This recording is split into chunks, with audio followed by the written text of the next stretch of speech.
For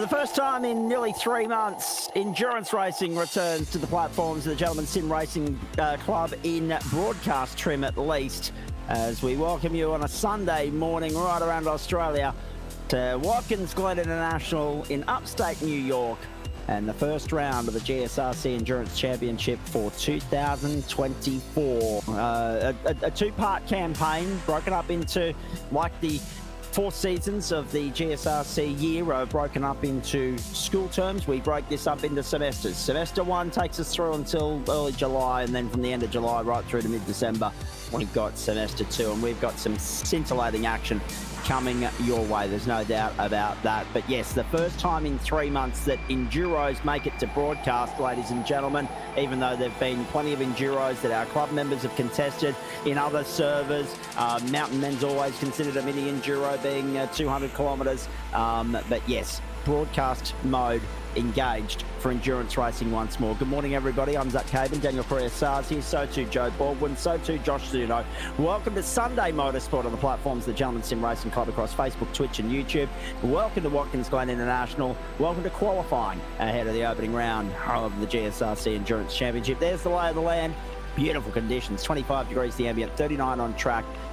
We're looking at a clock that's going twice as fast as it would tick in the real world. It's 2:57 in the afternoon at the moment. There, April 6, 2024 is the server date. So we're about 4 weeks up the road, which is actually something I'm very much looking forward to, because Queensland falls back into line with New South Wales and Queensland 4 weeks today. But that's not that's a sore point that I'll get to a little bit later on in the broadcast. 10 kilometre an hour winds as well, and 12% humidity. And important to note, it's been all the hoo-ha, all the fanfare of this week. No rain expected in the forecast here today. There are reasons for that. We'll get to that very shortly. Good morning to the commentary team assembled here in Joe Baldwin, in Daniel Correa-Sars, and also Josh Zuno. Trucker is in the booth, but he's excused himself from somewhat talking throughout the course of the day. The great man's gone down with a frog in the throat this morning. But we might, as the president of the club, twist his arm for a few words a little bit later on. Josh Zuno, this is your baby. There's no doubt about that. Let's be perfectly honest. Yours truly is, hello Zach Christie, is literally gate crashing Liam Banks's party today. Banksy, we're reliably informed, is in the middle of moving at the moment, and that's why he wasn't able to be here in the booth. So I'm happy to jump in for the first hour and get the party started. The season launches here and now, and it's a big one. Yeah, mate, bloody excited. It's been a long time coming. We've had a lot of new faces here as well, which we're about to talk about. But you know, I hope we've ticked all the boxes and everyone's excited for a good season. Indeed, and we're very excited about the season at large. Of course, what we've seen on Monday and Thursday nights has been scintillating thus far. We've got a couple of Wednesdays coming up in due course as well to bring all of our regular viewers. But now, if you've got nothing going on, Denchi's asking the question I've already answered. Any rain in the forecast? No, my friend. No rain at all. There's a reason for that, though, Josh. Yeah. So basically, the changes that they made with the cars 100% ruled out any possibility for rain this round. So because they've disallowed the McLaren and the Ford, they haven't got the tyre model or whatever, they're not going to work on it. Who knows? But I decided it's not really fair on everyone to say, no, you have to change cars less than a week out. So, you know, there's a few other reasons. We just want to make sure that there aren't any kinks in the system. You know, we know that the rain lights are being worked on. There's some visibility issues and whatnot. So we'll give Tempest a little bit of time to develop, and by the time next round comes around, we will most definitely have a little bit of moisture in the air, I'd say. I'd say so, indeed. Let's talk about a couple of other things here.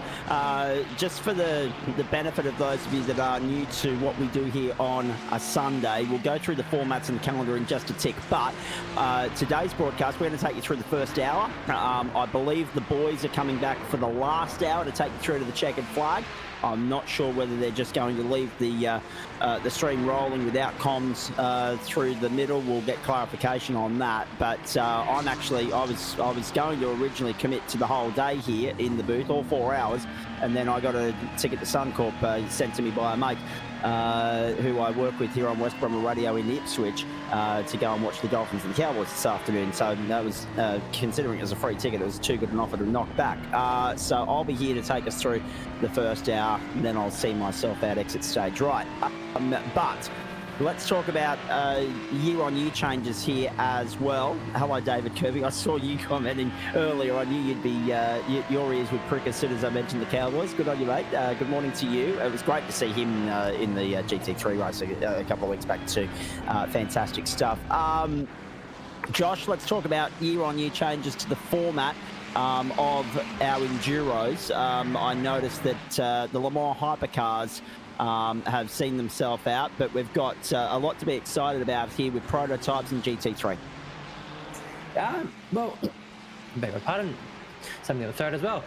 Yeah, so we do have the LMDHs as a secondary class. Not too much of a change there, but the biggest change really is we're moving to a WEC-based point system, okay? So that combined with a drop round, we're hoping will keep everyone excited. Now, the biggest problem that we had really with last round, with no drop round, we lost a lot of kind of motivation for the teams to keep competing. Yep. So yeah, the WEC-based point system definitely rewards leaders more than it does participation, but at the same time, getting to the end in one piece is reward enough half the time in these, and there'll be great battles all day up and down the field. So the other thing to note really is the new rule set. So yes, big one. Yeah, that's a big one with that we brought in this year with the GSRC. Now, I really had a relatively major part in penning those rules, and a lot of it I had the endurance stuff in mind. So it's not designed specifically for the endurance stuff, but at the same time it leans into better battling, more clarification with when you're allowed racing room, and yeah, just hopefully we see some better battling on track, mate. All right, indeed. Now let's remind everybody that as far as GT3 are concerned, you know these cars through Monday Night Motorsport synonymously. Porsche, Audi, Ferrari, Lamborghini, Ford, Mercedes, and also McLaren as well, and BMW. Interesting to note, no McLarens and no BMWs in this field for the opening round of the GSRC GT Endurance Championship. What we can tell you, however, is that there are 17 GT3 cars out on the circuit at the moment circulating. The leaderboard, the totem pole, is at the top left of your screen there. You can see that Matthew Dench's team, surprise, surprise, has found its way to the top step at the summit in the Porsche, 1 minute 43.409. Audi second through Lewis Greathead, and then Brock Kelly in third in the Ferrari. Thomas Foster, Zach Christie, the Ferraris 4 and 5. Alex Cord in sixth place in the Lamborghini, and Ethan Bass has just been displaced by Robbie Bradbury in his Ferrari. The Ford of Ethan Bass now slips into 8th position. Blake Fitzpatrick and James Wood 9th and 10th. Now, split qualifying format for the two classes, Josh. We can't go to him right now. He's just turned his microphone off. Daniel Correa-Sar, welcome to you on that note. Split qualifying format, and I guess considering how big the pace discrepancy is between the outright class and the GT3 class, one thing that these GT3 guys will have to contend with more so than usual is being lapped traffic. Yeah, welcome everybody. Hope you're having a good time at the moment. Yes, look, you're right, and that has always been the point of contention with multi-class racing. Now, generally, when it comes to multi-class racing, it tends to be things like we're more used to things like LMP2, GT3, GT4, something like that. So the speed difference between the LMP2s and the GT3s is significant, and then the speed difference between the GT3s and the GT4s less significant, but still there. Whereas now they've removed, well, in this case we're going with GTPs and GT3s, and as you said, the speed differential is very different. These GTP cars are absolutely rapid, so essentially nobody likes to hear it if you're a GT3 driver, but in relation to a GTP class, you are essentially just a mobile chicane. So The GTPs will have to contend with racing not only themselves, but navigating the slower class, which will be a hurdle in and of itself. And the GT3 class will have to race themselves and also take into consideration the rapid class that is maneuvering around them as well. So when it comes to actually racing on track, it's not as simple as just racing the guy in front of you. It's also taking into account that once the race gets underway, once it progresses, you really do have to keep in mind, keep an eye on that relative, because these cars come quick and fast. These GTPs are absolutely rapid, and if you're not paying attention, you will get caught out. And I don't wish this upon anyone, but it is most likely going to happen. You are going to see some incidents where people get caught out by the approaching speed of these GTP. Some of the GT3 drivers will get caught out by the approaching speed, and unfortunately it will most likely cause a safety car incident. But we'll see. If it goes clean, that's awesome, but there's always one or two that sneak in. All right, a couple of other things that we'll mention here very shortly once Josh Zuno rejoins us in commentary. Trucker Joe Baldwin is online now as well. He can hear everything we're saying. As president of the club, he's also the safety car driver today, which brings me to the next point, which we can now bring in Josh Zuno and have a chat about. Manual safety car, mate, and a live pit lane. So what we're seeing here at the moment is that the GT3s are parked up, and the outright class have now taken to the circuit to get their qualifying laps in. Yeah, so this is actually the same format that we ran with last year, but we thought it really worked really well. So basically it's an open qualifying session, and, you know, everyone is on track together, but we are limiting it to the classes being on track at the same time. Sorry, a single class being on track at the same time. It really does work well, and yeah, we had no reason to change it. But the safety car, Zach, we ran into a few issues with the AI one last season, so we decided as a club it was definitely worthwhile to move to the manual safety car again, and yeah, we've drafted up a heap of protocols and should run smooth, we hope. Wave buys and a few other things will no doubt be a part of that as well. Hey, mate, while we've got you, let's ride. We were just riding on board there with Sam Sutton. We will get an outright onboard lap on board with one of these cars in qualifying, I hope, just to give you an indication of the pace difference between these cars and the ones that were just on track in GT3. We are following Sam Sutton up through the S's at the moment and on the run down to the bus stop. So this is the Grand Prix configuration of the boot layout at Watkins Glen. Synonymous, of course, with IndyCar going back quite a few years now. And also, of course, the Sail and 6 Hour for the IMSA WeatherTech United Sports Car Championship as well. Here we go on board with Dave Oliver.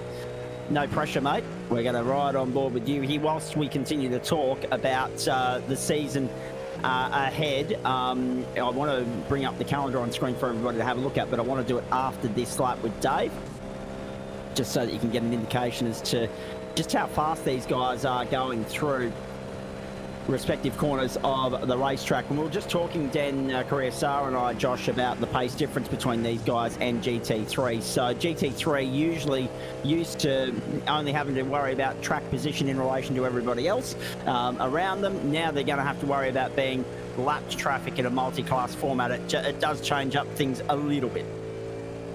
Yeah, very much so. The boys have to be on their toes at all times, and we've got some firm blue flag wording as well, so hopefully everyone's apprised to the rules, and we'll see how they go with it, I guess. And of course, they'll wear the rapid race control if they don't. 1:27.696, the benchmark set down by Sam Sutton so far in the Porsche. We're riding on board with Dave Oliver, down through the dogleg and up towards the left-hander that brings him back onto the short shoot NASCAR configuration of the circuit. The end of the lap is nigh. Whoa, a little bit squirrely there in the Cadillac going through. Around onto the main straight. He'll come at a rapid rate of knots. Aidan Luthwaite's jumped up in the second spot. Chris Henn third. Adam Simpson, Tom Guest and Julian Mookie. 1:27.69 the benchmark. Where does Dave slot in? Let's have a look. Across the line he goes. 1:31.895, and a lot of time lost in that squirrely moment coming back onto the short shoot circuit. All right, let's have a look at the calendar and see what we're doing as far as this championship is concerned for 2024. A little bit of a delayed start. Bathurst didn't happen. It's out. But we've got Watkins Glen into Suzuka 4 weeks today, into Laguna Seca on Mother's Day. Le Mans coincides with the 24-hour in the real world itself. Most sport on the first weekend of July takes us to the first half of the season break. That's the end of the road as far as semester 1 is concerned. We start semester 2 with Spa. Now, a couple of these dates line up very, very nicely. Suzuka, as I said, Le Mans is the same day as the 24-hour in the real world. Suzuka is the same day as the Japanese Formula 1 Grand Prix. Spa, I think, is also the Belgian Grand Prix date for Formula 1. So Spa by day, Spa by night. And then, of course, Fuji's at the culmination of the Paris Olympic Games. That'll be day 16 there. 1st to the 9th is Father's Day. The Nordschleife on the 27th of October is the same weekend as I think there's a MotoGP and a Formula 1 race, but there's also, of course, the Gold Coast 500 for the supercars. The 11th of the 10th, the 10th of the 11th is, that's the 11th of the 10th is the way Antonio would read the date if he's tuning in still. Good morning to you, mate, or good evening, actually, in prime time over there in the US, and I'll get back to that in a moment. 10th of the 11th is, of course, the day before Remembrance Day. It's the same weekend as the Bathurst International for the Shannon Speed Series, and of course the 8th of December, no doubt there'll be some test cricket to watch left of screen whilst you're watching the GSRC Enduro. Now, it's an interesting calendar. Just talk us through it, Josh, in terms of the different formats here, mate, and the different race lengths as a result. Yeah, so you're way more apprised of all the sporting events going on around the world than I ever was, Zach. But I definitely did put a lot of thought into this calendar, and I think there was about 150 entries to try and feel out the most appropriate dates, as well as avoiding other major sim dates, be it league racing or also the official enduros. So we've tried to have a little bit of difference with some longer races, some shorter races. There's definitely going to be some changes to the schedule in terms of some of the time acceleration stuff that I've set, because unfortunately it's no longer compatible with Tempest. But Le Mans, we really want to see a full day-night cycle there. We love the whole 24-hour. You're essentially racing the 24 in 6 if you do it at full-time speed. So we'll definitely keep that one, but I think the rest of it will probably go, and we'll just we might try and work some day-night cycles in if we can. But no, it should be good. There's a bit of variation. I've tried to keep a nice 3 to 4 week gap where we can, but obviously things didn't line up, and we've done our best. Race lengths 4, 6, and 8 hours, yeah? Yes. So. Whoa! Hang on, Matthew Cutler bites the dust. Finds the Armco, finds the tyre wall. The bus stop will trip a couple up today, no doubt. And Julian Mookie as well, just pulling up on the right-hand side of the circuit up towards the bus stop. Go on, mate. Yeah, sorry. I was just going to say, I unfortunately, that was a bit of an old graphic that we had there up on screen. We have defined race lengths and layouts and whatnot in the calendar for anyone racing. But yeah, basically we're running the 4-6-8 configuration. No one wanted a 12, which I'm sure Dan and myself are actually quite thankful for. Yeah, true. It's a long days. Yeah. But we've it should be good. Bit of variation. Indeed, it should be. Looking forward to it immensely. Now, viewers that aren't necessarily familiar with this format of racing, have we just got the two manufacturers, namely Porsche and Cadillac, in the outright class? Yeah, it looks like without a pop, they're definitely the favourites. We did have the option to let everyone race in whatever they wanted, but yeah, the Acura and the Beamer didn't seem to fare up, or I guess sometimes it doesn't matter. With one of the drop bad teams is in the Ford, and that's a bit of a laudable car as far as many people are concerned. Indeed. All right. Well, we're looking forward to seeing what unfolds when the green flag waves in just over minutes from now. That's all that's left in this qualifying session. Just to give you an idea of who's doing what at the moment, the GTP class is being led at the moment by Kobe Jones from Sam Sutton, Matthew Cutler, Thomas Martin and Aidan Luthwaite. Cadillacs 1 and 5, Porsche 2, 3 and 4. Josh Thomas back in 7th, Adam Funslow just ahead of him, and the margins have to be seen to be believed. Only 0.09 between first and second at the moment, and then you go back half a second to Cutler, but then it's 0.07 to Martin, 0.11 to Luthwaite, 0.02 to Funslow, 0.06 to Thomas, and 0.01 to Simpson, 0.015 to Guest as well. Jones to the top with a 127.607. Sutton and Luthwaite now 2 and 3, and that's a jump up from Luthwaite. He's managed to get himself in ahead of Cutler and Martin. So Aidan Luthwaite, a new name to the club in recent months, but certainly a star on the rise in this caper, and he might well be a name worth keeping an eye on today. But it's an interesting point, isn't it, as we pick up Aidan Luthwaite there out of Greg Heady's stable, of course. It's an interesting point, boys. We can sit here and analyse, if we want to, one lap pace until the cows come home, but it matters very little over the course of 4 hours. Yeah, that's it. You really need to concentrate on getting your car start to finish in one piece. There's lots of great drivers around here, but throwing the multi-class aspect in it, you do need two to tango, and predictability is key. And just because you're, a tenth quicker a lap doesn't mean that you're going to get to the finish in one piece. So that's a big one here. Indeed, indeed. Now we've got an onboard shot here with Aidan Luthwaite. Just have a look at that for a nice angle to ride with him around Watkins Glen. 4.5 minutes left in qualifying. What can he punch out this time by? 128.141. He's best. It's a 27.8 now. He's narrowed again. Very nicely done. So he's 0.48 off Jones. He's 0.37 off Sutton. He's still firmly cemented in 3rd place, and he's increased his buffer to Matthew Cutler in 4th. Really well done, young man. Excellent stuff. Let's also obviously have a chat about, now that Bathurst didn't happen, Josh, the total absence of an Australian circuit on that calendar. Obviously, by the looks of it, we've got some magnificent circuits to look forward to. Oh, jeez. That's a pit entry. Sam Sutton. What the hell was that? Now, have a look at this, ladies and gentlemen. Just look at how late he... Oh.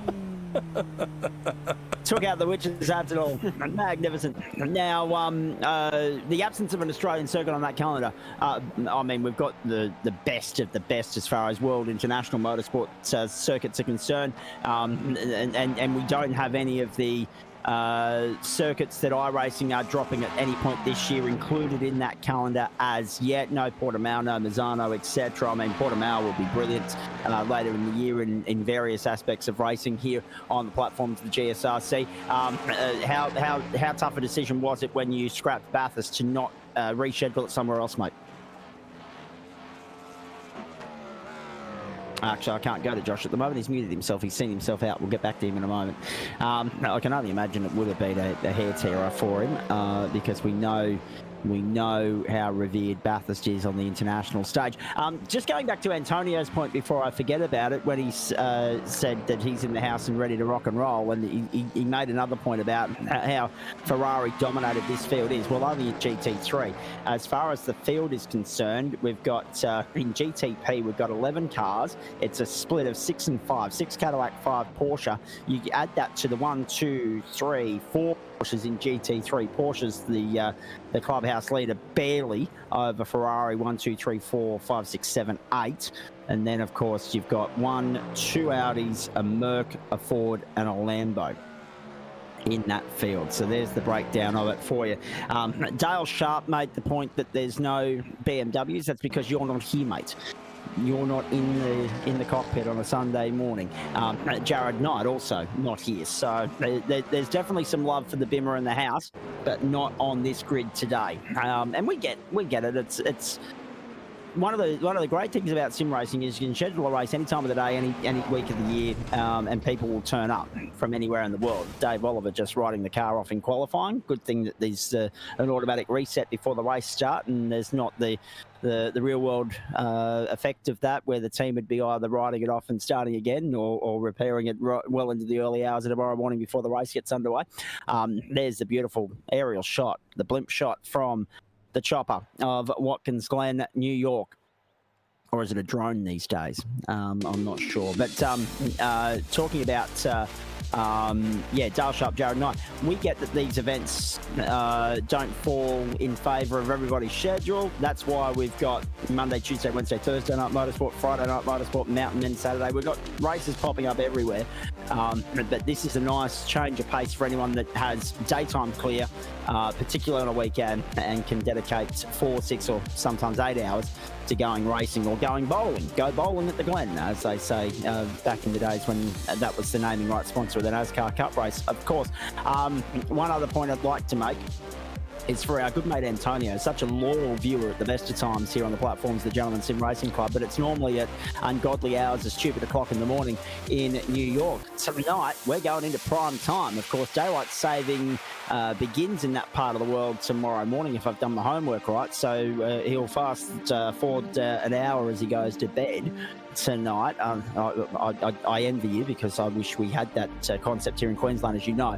But at the moment, it's 7:55 p.m. on a Saturday night, just firmly positioned nicely in prime time to take us right through to midnight there for you, mate. And of course, all eyes on America, early hours tomorrow morning here in Australia, and tomorrow in America for round 1 of the IndyCar Series, the Grand Prix of St. Petersburg on NBC at midday, and of course that translates to 3 a.m. Monday morning here on Stan Sport in Australia, and I think Sky and NZ at 5 a.m. as well. Ready to rock and roll. Qualifying is at an end. Matthew Dench has the GT3 pole. The GTP pole has been taken by Jackson Rayhana with a late burst, a late screamer. 1:27.360. Liam Banks chiming in. Hello, mates. Good luck, everyone, is the message from our resident South Australian. Sam Sutton, Aidan Luthwaite, Thomas Martin, Adam Simpson, 1, 2, 3, 4, 5 on the grid here. 0.7 separates first and fifth. It's a very, very tightly bunched pack at the top end of the town. It is Cadillac, Porsche, Cadillac, Porsche, Cadillac, Porsche. And that is set us up nicely for a really, really interesting opening stint here in the first hour of this 4-hour race, round 1 of the GSRC Endurance Championship for 2024. Impressed by what I've seen thus far, particularly by Lewis Greathead in the Audi. The fact that the Audi has wedged itself up onto the front row. I mean, we know when you look at... yes, good to see you back too, Jackson Rayhana. I don't know if we can replay the antics that saw you on the grass in practice just before we got it air, by the way, but that was very nicely done. We caught that before we went live here. But good luck to you and good luck to the team today. Interesting to see when we talk about Monday Night Motorsport, Daniel Correa, we're talking about, Porsches and BMWs and Ferraris at the moment. The Audi's somewhat nowhere, but thankfully in Sunday Motorsport and the GSRC Endurance, we've got an Audi on the front row in GT3. Yeah, that's right. I am curious as to why nobody picked the Beamer.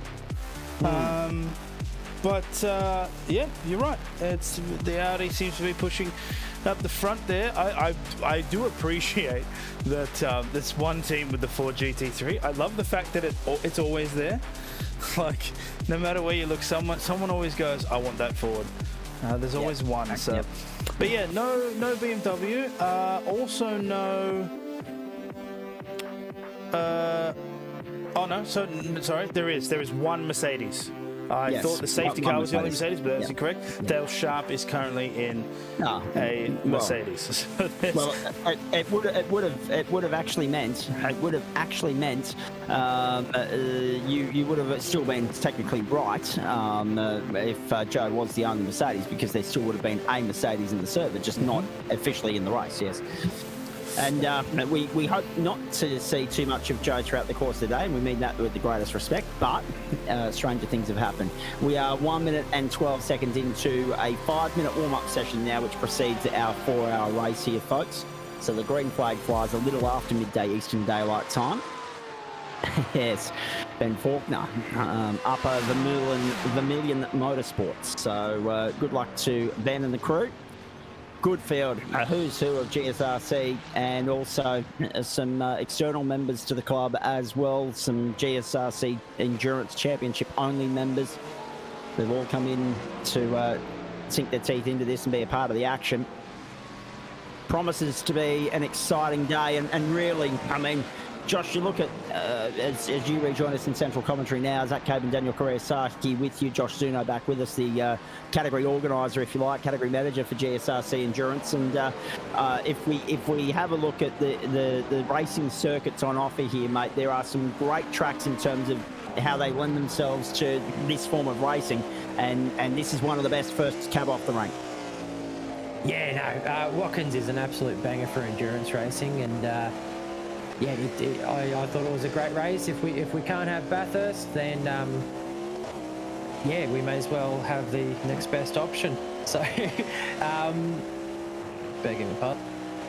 The other regarding your Australian track thing, Zach. Oh, you did hear me. Okay. Oh, I did. Sorry, I just had to do some sim stuff. I had to get the track at last car on it.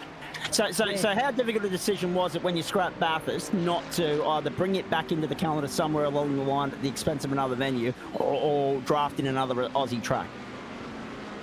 Very difficult. So one of the biggest things that we had a lot of anger over last season was actual changes and just unwarranted changes. Yep. So when I came up with the track selection, I believe that Bathurst, albeit it would have been absolutely manic, is probably the best option that Australia had for endurance racing. Yep. And when it came down to rescheduling or adding it back in, we really had only 2 weekends throughout the whole year that I could have done it, and I didn't think that they were good ideas to add another event in. So we just made the decision to cut this series length down, season A, down to 5 races, and unfortunately we don't have any Aussie tracks. But no shortage of quality as far as the venues are concerned throughout the course of the season, and a couple of newbies in terms of venues that haven't previously hosted a GSRC Enduro, so we're excited about all of that. Can I trouble you two blokes for a tip at this point in time, if your money was on anyone in terms of the two classes here? Yeah. All right. Yes, so if I was to put money on the GT3s, I don't think you could go past Denchi and Simon. True. But having said that, I counted at least 7 cars that are in that kind of 4K plus average SOF, which is just, that's an absolutely phenomenal field when you think about it in that manner. So yeah, they're my kind of who I would put money on, but that's not to say we've got some DBM teams, you know, there's Breadline, you know, John and also Brock, they always put a good fight in. You've got Vermilion in there. There's plenty of good teams. Leaning into the LMDHs, I would think that Summit or DBM likely is the top 2. But yeah, let's see. All right. Daniel Correa-Saki, if your money was anywhere? Oh, geez. Shoulder. Come on, blokes, it's the warm-up. I honestly couldn't tell you. I feel like Matthew Dench and Team PGZ is probably a safe bet in the GT3 class, but I am not. I don't know if I could give you a who my money would be on on the GTPs.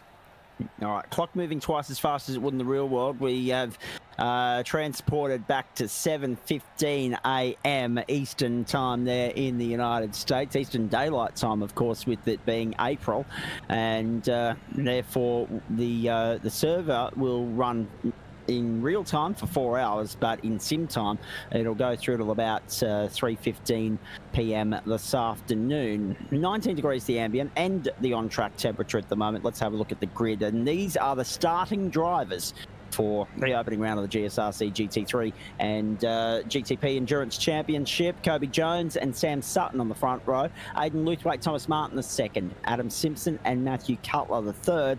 Then Chris Henn and Phil Otto the fourth row. Tom Guest and Andrew Franklin from row 5. Julian Mookie lines up on row 6, and he does so on his own. There'll be a gap in the grid there before we get back to our GT3s. Led by Matty Dench and a mate of mine from karting circles, Jared Farrell. Nice to see him back. Brock Kelly and Thomas Foster from the second row. Fred Kahn, Alex Court the third row. Daniel Yeeman and Robbie Bradbury from row 4. GT3, the dominant field in terms of grid size here. But of course, GTP, the outright class for pace and speed. Blake Fitzpatrick, Ben Collard from row 4. Luke Fisher and also Reese Tamanui from row 6. From row 7, it's Dale Clogg and Phil Butler. From row 8, Dale Sharp and Alex Schuler. And row 9 is where you'll find Greg Spencer. And very nice work from you, Daniel Correa, with the graphic work on the grid there. That's a little bit different to usual. Now, obviously, you've already guessed, ladies and gentlemen, if you're watching the graphics closely, white numbers, blue background for the outright class. White numbers, orange background for the GT3s, and white with a yellow background for our good mate trucker Joe Baldwin if he's required to circulate in the safety car at some point. Here we go. We're set. An hour's worth of fast running here, then we'll take a break. The boys will come back and take you through to the checkered flag a little bit later on in the day. It is round 1 of the GSRC Endurance Championship.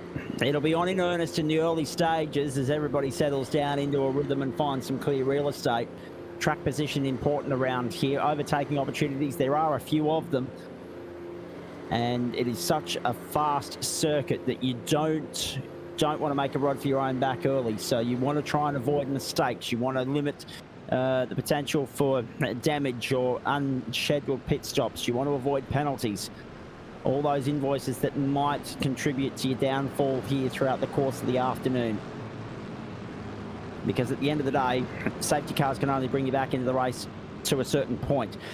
The rest is up to the drivers, and strategy play will come into it as well. There's no doubt about that. So Kobe Jones and Sam Sutton, Cadillac v Porsche. The front row here. Now, I'm just having a look around.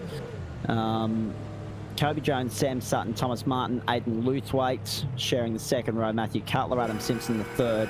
Phil Otto and Chris Henn the fourth. Tom Guest, Andrew Franklin, Julian Mookie the fifth. Matty Dench will lead us off in GT3 as well. It is a magnificent sight here as we get ready for the first of 11 Sundays worth of enduros on the platforms of the Gentleman Sim Racing Club to take you through to the 8th of December. A good mix of Aussie talent along with internationals as well. Tom Guest with the English flag next to him, the American flag flying alongside Dale Clogg.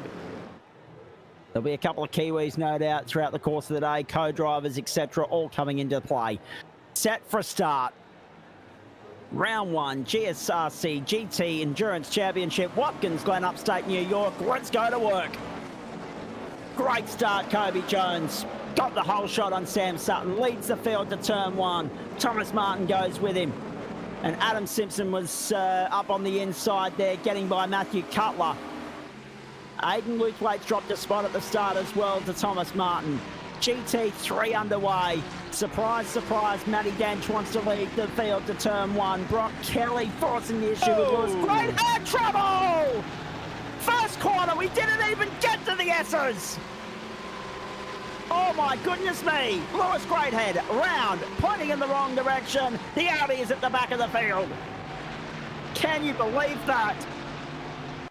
turn 1, lap 1, when we just made the point that you do not want to run into any sort of trouble, and he got contact and helped it to finish the job off as well. Good evasive action taken by everybody else.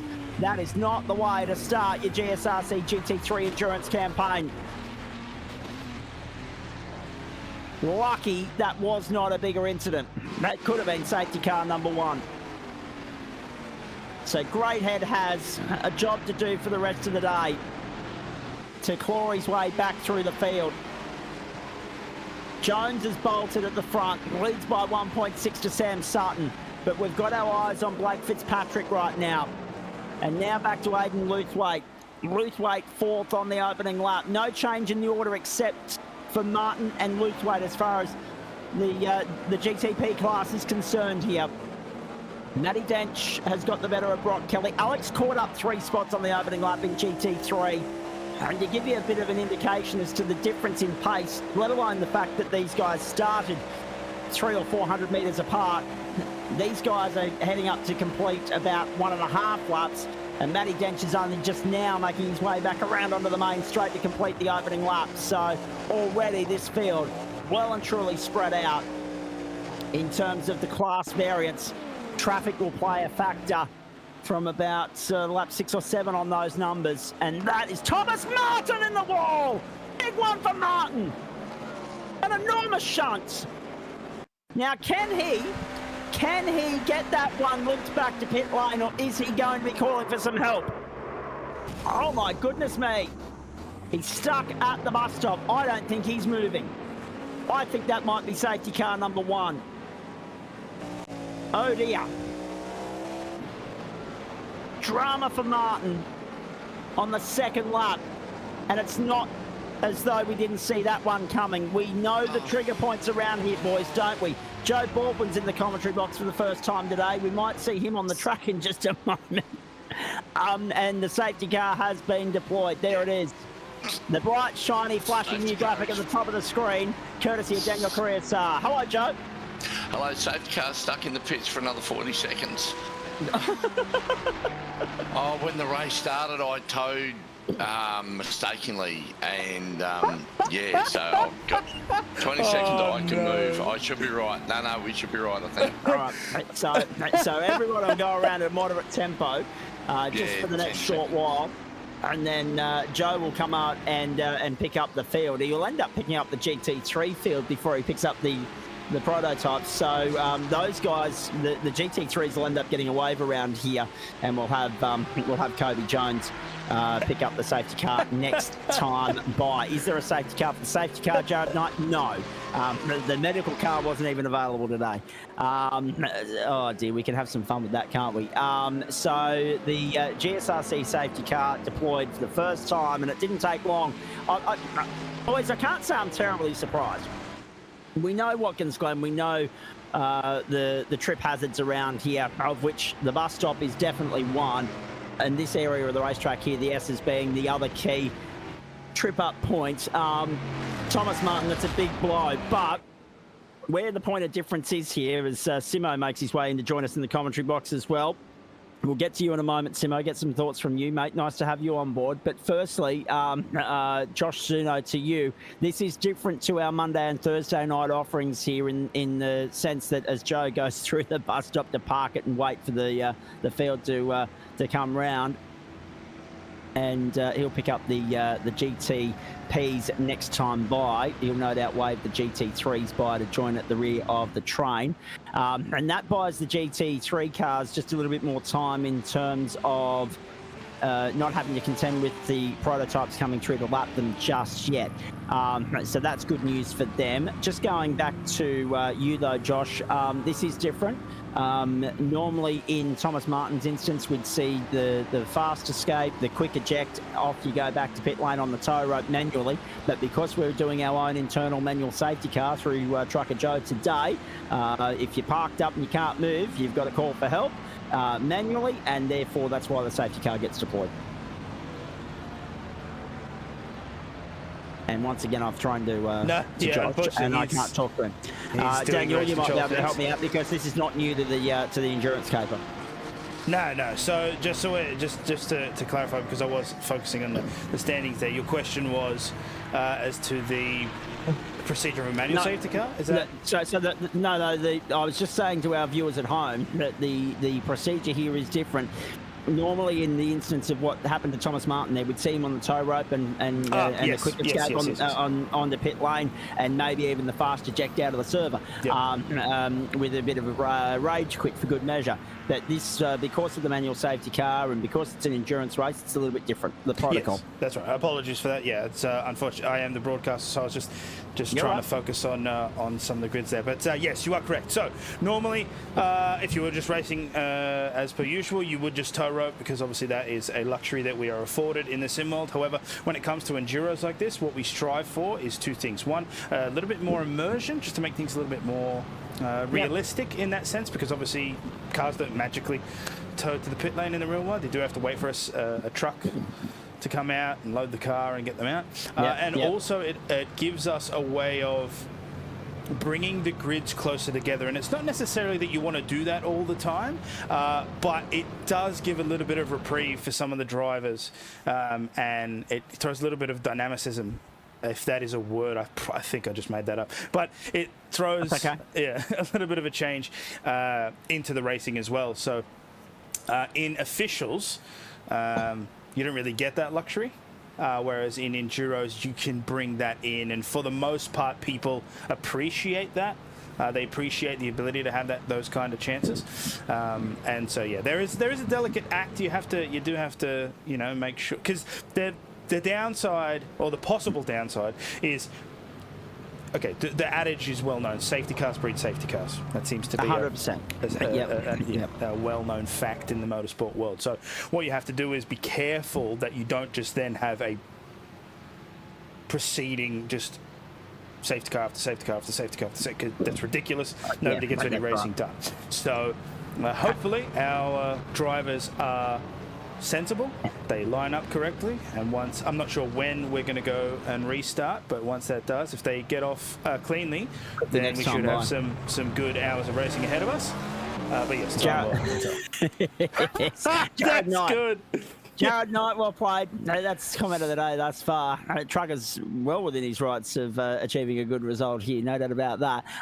Field bunched up behind Joe at the moment. You can see the GT3 class just latching onto the back of the train now. We're making our way down the back straight. Field under control of the safety car. Thomas Martin's car has been removed from the circuit. He's on pit lane. And I need to seek some clarification here. Fast repairs non-existent? To my knowledge, every team has one fast repair. Okay. So they will have at least one chance to do so. And then from then on, it is you have to repair the damage as per the time constraints. So it does give them one sense. I mean, again, not something you'd see in the officials, but every driver knows that is one of the most annoying things, because sometimes things just happen out of your control, and it's a lot of people feel very defeated, and so again, it's just a balancing act to give people just one bit of respite and a clean slate button.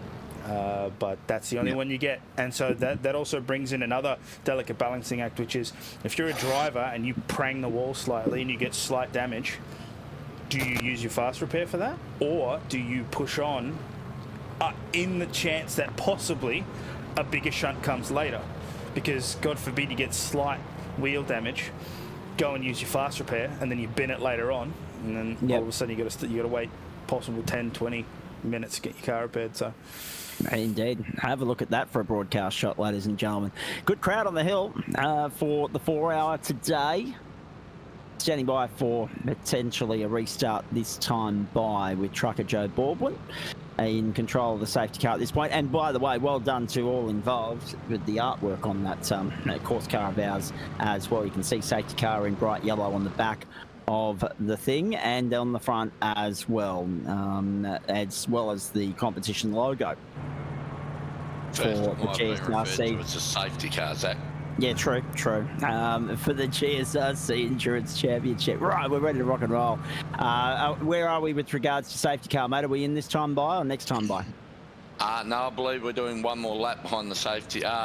one more lap and to allow somebody to get onto the back of the LMH train, and then we'll go green. I think next lap. I think Josh said. Copy that. Thomas Martin is now a lap down, but he's back out on the circuit. He's back at the rear of the train, so that might be the car in question, because he's the only one that is showing anywhere, you know, a lap or two down at the moment. It'll be 2 laps down. It'll be 1 lap down once he lets himself past. We've got 2 cars coming into the pit lane, it seems. Yeah, an early top up for both Tom Guest and Julian Mookie here. Nothing to lose for those guys, except for the fact that when we restart, they'll give the guys ahead of them a slight advantage, because the rest of the train in the outright class will be ahead of GT3. These guys will be behind and have to use the first couple of laps to weave their way through, and that brings with it an element of interest and intrigue and a potential trip hazard as well. They're not the only ones that have jumped in. Phil Butler, Dale Sharp, Thomas Foster, Greg Spencer have all jumped into the lane as well. And it's all just a small incremental top up at the moment for these guys, just to extend that first stint out as far as they possibly can. And of course, everyone's chewing up far less fuel than usual behind the safety car at the moment. Kobe Jones, the leader. Sam Sutton, second. Aidan Luthwaite, Adam Simpson, Matthew Cutler and Chris Henn, the top 6. Phil Otto and Andrew Franklin take us back to 8th. Now, Simpson, Cutler, Henn and Otto all 1 position gain. Franklin 2. Dench up 3 spots, but of course, the leaderboard looks a little bit lopsided now, because we've had, you know, a handful of pit stops. Maybe, what is it? 1, 2, 3, 4, 5, 6, 7 cars have come into pit lane here. 8 cars have come into pit lane here for this restart. Now, just explain to me, Joe, if you can, because I'm a little bit perplexed by this. Tom Guest and Julian Mookie have just gone blasting on by the GT3 cars behind the safety car and rejoined at the back of the hypercar train. What's going on there, please? Is that standard procedure? Not too sure. That's more Josh's side of things. I just heard him call over for them guys to pass the GT3s. Okay. So that's probably a question to chuck Josh's way once he returns when we get under green. I'm going to assume that basically that's a call to try and reduce the amount of chaos at a restart, because let's face it, they would be across those cars. You having to work through an entire GT field knowing that you're going to pass them all because of the speed differential, it is probably safer to just bring them back up while you're under safety car conditions. That's going to be my assumption. Once Josh comes out of that race control, once we get this race underway, we'll probably get a better clarification. It's a double-edged sword for me, because yes, I get the fact that we're under safety car and it's a call from race control, but never before have I known for that to be the case, where cars are allowed to pass under the safety car. So unless of course it's a wave by and get your lap back, that certainly was not. So I'll get some clarification from Josh most definitely very shortly. Oh, the joys of the joys of live racing and being able to fabricate it if you need to as you go along. So this is almost a race restart, ladies and gentlemen, really, in the greater scheme of things. No sooner did we get going and we were under race safety car control, the race was neutralised. So at the end of lap 6, we'll get this thing back underway. Lights are out on Joe's safety car. He's making his way back to pit lane now in one of only 2 Mercs you'll see on screen throughout the course of the day, the other being Dale Sharp, down in 25th place. So Sharpie's here, but he's just not got the bimmer. He must have been outvoted by the Aussie Racers stable. Let's wait and see. Let's go to work again. Thomas Martin's got himself back out there. He remained 2 laps down, so it was a fairly hefty invoice that he's paid for the trip along pit lane. Joe back to the lane, field in control of Kobe Jones. Let's get back to work. Biggest movers so far include Alex Cord up 4 spots, Sam Collard up 5, so too Reese Tamanui, and 4 spots gained for Dale Clog, 5 for Alex Schuler, but it's, again, not a real reflection of how things have gone thus far, because we've had maybe half a dozen pit stops. Oh, no trouble for the Kobe Jones! Kobe Jones is in the wall! Can you believe that? Fresh off the restart! You said that safety cars breed safety cars. That could be another one! Unbelievable! The race leader, cold tyres, lights it up on the ripple strip, can't catch catch it, gone. It's a light, gentle hit. But I tell you what, it's a costly one. Oh, and he's got to wait for the entire GT3 field to have come through as well. He rejoins back in 27th overall, so luckily no safety car will have to be called. But if you're Kobe Jones in that car... Oh, Fred Kahn's gone. Fred Kahn's off the road. He's got back on, but he's dropped 6 or 7 spots. The Ferrari struck trouble at the bus stop. Oh, high stakes, high drama on the opening lap. Sorry to jump in there, Daniel. My goodness. Aiden Luthwaite now on Sam Sutton. Applying the pressure, applying the blowtorch here. They've dragged Adam Simpson along for the ride. 2 outright contenders in trouble in the opening 20 minutes. Yeah, I think some of these guys just need to realise this is an endurance, it's not a sprint. Just go easy for the first couple of laps, let your tyres come up to temp and then get on with the job. Like, you don't run at 10 tenths in these endurance races, and as we've just seen, I think that's might be what caught Colby out. Yeah, I want to agree with you, because definitely when it comes to enduros, you have to take things easier, but here is my theory. Let me just go back here, so we're going to have a look at this. Let's have a look. I think the car grinded, Bottomed out up on that curve. on the curve. Tony Hawk style. Yeah. And he did not expect that, because you can see the viciousness in the direction change. So it's just an unfortunate thing. I think you know, he was leading the grid. He was there for the restart. He comes around that corner and then just extends a little bit too hard. The floor on these cars ride fairly low, and Watkins Glen does have it's got a very significant rise when it goes from the cambered section up into the flat bit on the left. Yep. So yeah, he just he's thanking his stars that it's a 4-hour race. Because now he'll be able to come back from this. I hope. Do not 50-50 grind an LMH car. Yes, that's right. Correct. Now, Kobe's found his way to pit lane, and this brings back to the point that Daniel made earlier. Do you burn your fast repair now, or do you just pay the invoice and sit there and let the team go to work? We will wait and see. Josh Zuno, welcome back to you. Plenty of work for you thus far. Also a bit of unexpected work for Trucker there. Such great drama here in the opening stages. That's what endurance racing's all about. That's why we love it. Matty Dentra riding on board with him in an epic scrap with Brock Kelly. Alex Court's coming along for the ride as well in GT3. I want to ask you though, because normally if you pit on a safety car, you come back out on the racetrack and join the back of the train. So it really threw me completely when we saw 2 cars from the outright class passing GT3 cars under caution, but I understand that might have been at your discretion. Yeah, that's correct. So the system that we've come up with here, we're really trying to get the classes have separation between each other. So the blue flags are already quite hard to deal with. Now, in the early stages of the race, we're bound to have a normal kind of standings order. That makes sense. But as we go through the race, unfortunately, we're only going to see the lead lap guys on the same kind of the correct standings. As we go through the field, they will be out of order, and they will have to adhere to blue flags if that driver can catch them and, you know, tick all the boxes for that. Copy that. But in this case, we do want to get the classes in the right, you know, with class separation here. It will just to help avoid giving Joe some extra work. Yes, which didn't end up happening. So Joe's ended up with a few laps under his belt already. Well placed for some good for a good result here if he gets at least one lap, one stint an hour. I was only a lap down there early on. Yeah, exactly. Kobe Jones still sitting in pit lane, 2 minutes 18 seconds for him thus far.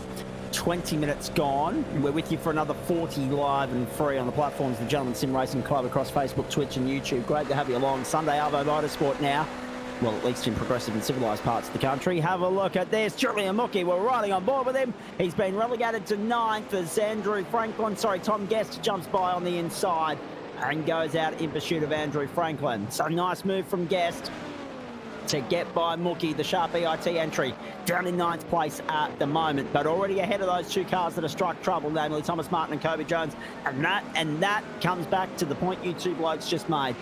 sometimes it's about perseverance and just going about your business in a calm, controlled, mild manner, rather than going helter-skelter from the outset and reaping the rewards of the attrition around you. Thomas Foster, 23rd place at the moment. So Martin back out on the circuit. He's a lap down. Jones is now 2 laps. Oh, sorry, he's 2 laps down is Martin. And showing as 3 laps down now will be Kobe Jones as the leaders come by to complete lap 10, start lap 11. The GT3 cars. Thomas Foster there in 23rd position at the moment, chasing, hounding Philip Butler through the bus stop. Oh, that's a big exit from Foster. That is a great run. He's set himself up nicely here for a potential crack through the horseshoes. Have a look at this. Dive, dive, dive. Go for it, son. Down the inside. Well done, Thomas Foster. Equally well done from the Quantum Motorsport entry to leave him some racing room. Didn't have to, but did so. Well done. Oh, he's going to keep the inside line, though. Let's see. Foster around the outside. Have a look at that. That's aggressive for the early stages. And he might just have pulled it off. Butler remains there on the inside firmly, but Foster's got his nose in front and gets by. Oh, brilliant. Yeah, that's good. That's Brilliant. good. Yeah. Great move, great move. That's commitment plus. That's a stand up and clap. That was a great move. Good racing by both the guys. Especially Butler as well. Like sometimes you just got to concede early in a race. You mightn't have your rhythm down, and it's best to just sit in behind. You know, if someone's clearly faster than you in endurance, just let them go. It's a long day. It's a long race. You got to be there at the end. So that was good awareness by Butler to allow Foster to get by, and hopefully maybe even get him behind there, learn some braking marks at a bit of pace. That's an interesting thing here. That is trademark Watkins Glen 101 racing, that is. Yeah, that's now, hang on, that's a car in pit lane.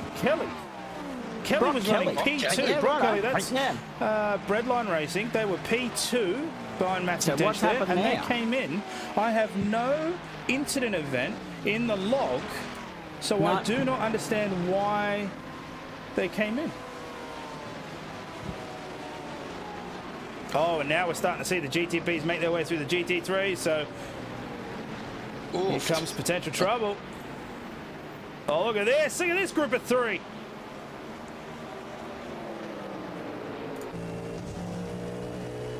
So that seems to have pushed, going through that traffic, that seems to have pushed P6, that's Kingsman Racing, back towards Bin Chickens and the Majors Garage entry. And they are now within half a second of each other. And based on that track map, it's quite small and crowded. However, they are coming up again on some GT3 cars. So hopefully they all get through nice and safely. But at the same time, for us watching, it's always good. Oh, actually, Mookie's coming up real fast too. Yeah, whoa, look at this. This is going to get hairy for the next short while. It's hectic out there right now. Now, that's a very good question that Josh Juno and Joe Baldwin can probably answer for me. Who and what decides when the safety car period ends, please? Basically when all the protocols have been ticked and the cars are in their correct order and everyone has had a chance to pit. So that went 1 lap longer than it should have, just because we had to open the pit lane and give guys a chance to, you know, change our strategy up. And also because Joe was a little bit late picking up the field through reasons behind his control. And I wouldn't have caught the LMH anyway. I never seen him come by, so it really... I probably could have waited and just let the GT3s go, but if anyone had got overlap, which I was panicking trying to get back to the end of pit lane anyway, because I stupidly took the toe. So it was a 3.5 minute toe, and I'm sitting there praying for them to be yellow. And what happened? There was a yellow. It always happens when you least expect it and least need it. Let's go back. Chris Henn there, 4th place at the moment. Matthew Cutler 5th. Phil Otto is 6th.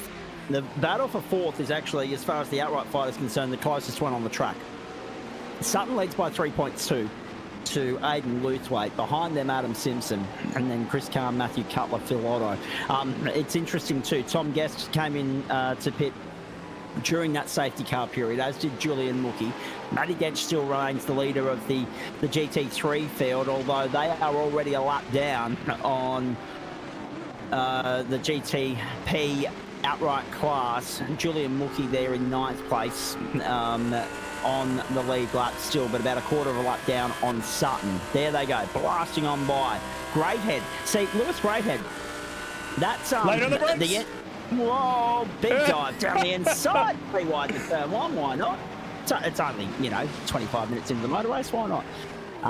Very good stuff. It's interesting when we have a look at it, though. I mean, Kobe Jones was on pit lane for 7.25 minutes. He's now got back out on the racetrack. He is unfortunately 5 laps down. Look at this. 3 wide down the backstretch. A little bit of decorum shown there as they head into the bus stop chicane. Patience being the better part of valor there. Endurance Racing 101, a big squabble of cars as they come around to overlap. Oh, he's dived on the inside. Whoa. That's a great move. Woof. So that was a great move there from Bin Chickens. That was Tom Guest in the car. And this is one of the things about multi-class racing that makes it so great, is you can take advantage of the chaos. You see Julian Mookie there just passing Matthew Dench to get back onto this train of 3. And that's also what we saw from Lewis Greathead. Once those GTP started screaming down on that main straight, he knew that the car ahead of him was probably going to pull up a little bit earlier, not to be in the way. Lewis Greathead takes that opportunity, brakes later, dives up on the inside. Luckily, Julian Mookie was far enough back that he didn't try to sneak in on the inside, go 3 wide and probably have a crash. So everyone got past there. But yeah, perfect example. Once the chaos starts reigning, if you can be aware enough to take advantage of those little slips, positions can be gained. And that's the thing as well. I mean, we didn't even get to touch on this because we were so focused on the accident for Martin. Lewis Greathead, one of the real beneficiaries out of that first early safety car period, because having been caught up in that turn 1, lap 1 incident, he's then had the chance to redeem himself. He's got to get out of jail free card, invited back onto the rear of the train, and is making inroads as we go here, sitting in 16th place right now. And he's just been relegated, actually. There we go. So behind Tamanui is Greathead and Fisher. Bradbury and Collard are ahead of time at Tamanui. We're riding with Piggy in the middle here at the moment, essentially. 1, 2, 3, 4, 5, 6, 7, 8th position in class is where Luke Fisher is at the moment. 10th outright is the leader, Matty Dench. So 16th for Greathead, only a loss of 3 outright positions for him at the moment on where he started. And have a look at the GTP class. Making hay while the sun shines. Have a look at that. Beautifully done. 128, 121 fastest lap of the race for Sam Sutton. Aiden Luthwaite second at the moment. The gap 3.5 as they make their way through. Fisher at 17th.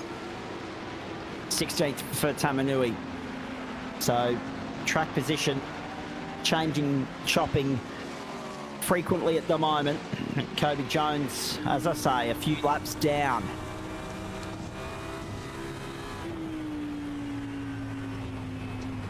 Ten laps gone for him, 15.5 for Sutton. So that's the deficit, that's the invoice. That's how big the incident was for him. Lap 1 of the second stanza of this race after the safety car interval. You're watching Sunday Motorsport on the platforms of the Gentleman Sim Racing Club, the GSRC Endurance Championship. Lap 16, and this is Watkins Glen, New York. The opening round, 4-hour sprints essentially for these guys. Half race distance of the longest we'll do throughout the course of the season. And 2/3 race distance of the couple of 6-hour races we've got scheduled there as well. Fisher, relegated. Tamanui, keeping him at bay. Already half an hour gone, and that went by at a real rapid rate of knots. Alex Court's been impressive, boys, without being in the thick of it. Up 6 spots in GT3. There he is on screen at the moment, and bustling with Matty Dench. So now, this is interesting. Is Dench already up to his usual tricks of just fuel saving? Court wants to go to the inside. Court wants to lead GT3. Have a look at this. Will Denchi let him go? No. Round the outside. Dench holds on. Keeps Court at bay for the moment. We've got an outright scrap for 10th on the racetrack, which is the effective lead in GT3. That opening stint, the fact that we've had a safety car in it, that helps people like Denchi who are really good with the fuel saving. There's no doubt about that. He'll be able to stretch this stint out, hand it over to Simon Cox, and press on through. We had Simo here in commentary to stand on by and have a chat to us. We missed him because we were trying to sift our way through safety car protocols, procedures and regulations, and he saw himself out. We will definitely do our best.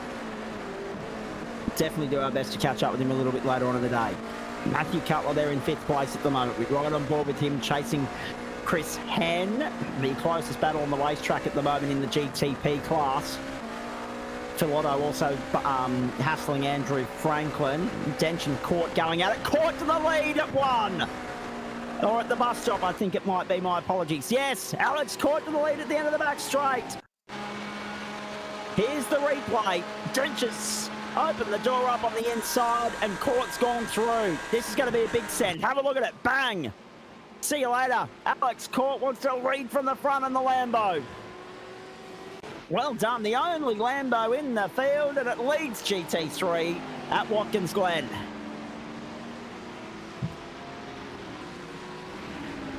Who's impressed you most so far, Josh Suno? Can I trouble you for that comment? I haven't been live the whole time. I've been looking at incidents the whole time, mate. There's been not so much impressive, but maybe some guys that are going for quite late moves that are very borderline with our rule set. Yeah, it'd be interesting to see if people push the lines a little bit more. Like, it's an enduro and there's a long time to go, guys. So just calm down a little bit. You know, you'll have your opportunity to overtake. There's no need to get it done and put yourself in a position where you may gain a penalty. Want to go around the grounds for you for the first time today, ladies and gentlemen. Tick a couple of boxes, pay some bills as well. Of course, this is the GSRC. This is Sunday Motorsport. This is Lewis Greathead down on the inside. Let's follow this move through to see if he can execute it nicely on Bradbury. Does so. Greathead displaces Bradbury. Jumps up into 14th. Bradbury wants to force the issue up through the S's. Can do so. They're still running side by side. Have a look at this. Greathead's got his nose in front. And Bradbury will concede, tuck in behind and push him along the back straight. Greathead wants to force the issue and defend on the inside. He's got hypercars coming down the inside as well. Plenty to contend with out there, but he consolidates the spot. 5th now in GT3 for Greathead. Very nicely done. And given that he was in the Armco on the opening lap, that is a very nice fight back that's unfolding here. So, going back to tick the boxes, we couldn't do any of this without the great people scrolling across the top right-hand corner of your screen, ladies and gentlemen. Lobesy Racing, M-Wave Australia, Flash Graphics, Player One Sim Gear, Sprite Insider, and of course, Waste Options. Player One Sim Gear Supercar action kicks us off tomorrow night, Monday Night Motorsport, and of course, it's followed by Waste Options GT3. We're excited about all of that tomorrow night. We'll give you the schedule at the end of the broadcast for Week 8. Week 8 of Term 1. Yeah, I can't believe I'm bloody well saying that already. It's flown by.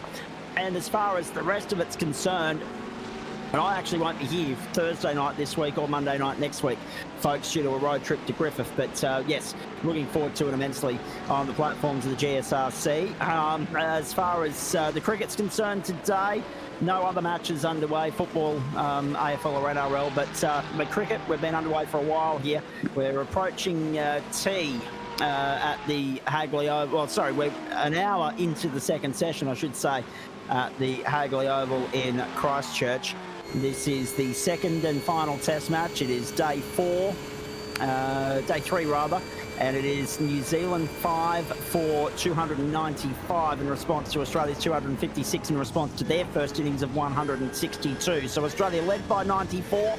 They now trail by 201. New Zealand look like they're going to set the Aussies a substantial target to chase in the 4th innings across days 4 and 5 of that match at the Hagley Oval in Christchurch. You can continue to watch. Whoa! Big in trouble. Through the carousel. I think he might I think have he caught caught it. it. I think he caught it, but my goodness. Oh, The onboard shot told the story. Let's have a look at this again. Blake Fitzpatrick. Well caught. Well well caught. done. Driftwood. Oh, no. He's kept out of the wall, though. He kept it off the wall, but T- well done for catching it in the first place, because that could have been a biggie. Out I'll on the tell you what, marbles. There will be a big gap for him there to turn it around. I think he's already got it turned around, but wow, that's a eyes wide shut moment, that one. Oh yeah, that's a brown pants moment, no doubt. It won't just be a pit stop; it'll be an underwear change coming away. Blake Fitzpatrick a little bit later on. My goodness gracious me! So. Dry cleaners open on a Sunday? Not sure. Not sure. They probably wouldn't be up here in Queensland. Our shops are only open till 6 p.m. as it is. I mean, and they only open at 9 a.m. I mean, at what point are they going to actually get the memo that it's 2024? But anyway, probably April 7. But then the trading hours still don't change. However, just going back to cover off the point, yeah, New Zealand fired for 296, Australia 256, and New Zealand's first innings 162. The Kiwis lead by 202. There's still 2 days and a session to go in that match. This afternoon, the NRL at Suncorp, the Dolphins up against the Cowboys, brings the curtain down on round 1. Tomorrow morning, the Qatar MotoGP round, the Qatar Motorcycle Grand Prix, Moto3, Moto2, MotoGP, all live on Fox. NASCAR heads to Phoenix. Have a look at the distinct pace difference on the hypercars. Magnificent. They made their way through on the outside of the racetrack using all the off-track limits and then some. And then, of course, IndyCar from St. Pete tomorrow morning as well. So we've got a big trouble. Greg Spencer in the wall, and that could be another safety car. We'll wait and see if Spencer can... Oh, no, he's been able to get it going. He's been able to get it going, to his credit. It's still a cloud on the wall. It's still an invoice to pay on pit lane. You'll still need to come to pit road to get some work done on that car, but he has been able to limp away from there, so we avoid the safety car for now. That's a hefty shunt. That'll definitely be the end of his fast repair. Yep. Oh, Mookie! Down the inside, forcing the issue and turned into the wall! Mookie's in the wall! He's lucky. To see the damage response there? I thought he lost the wheel, but netcode says no. Oh, no, he's reversed into the wall. And he is limping to pit lane as we speak. Julian Mookie. Another one bites the dust in the hyperclass.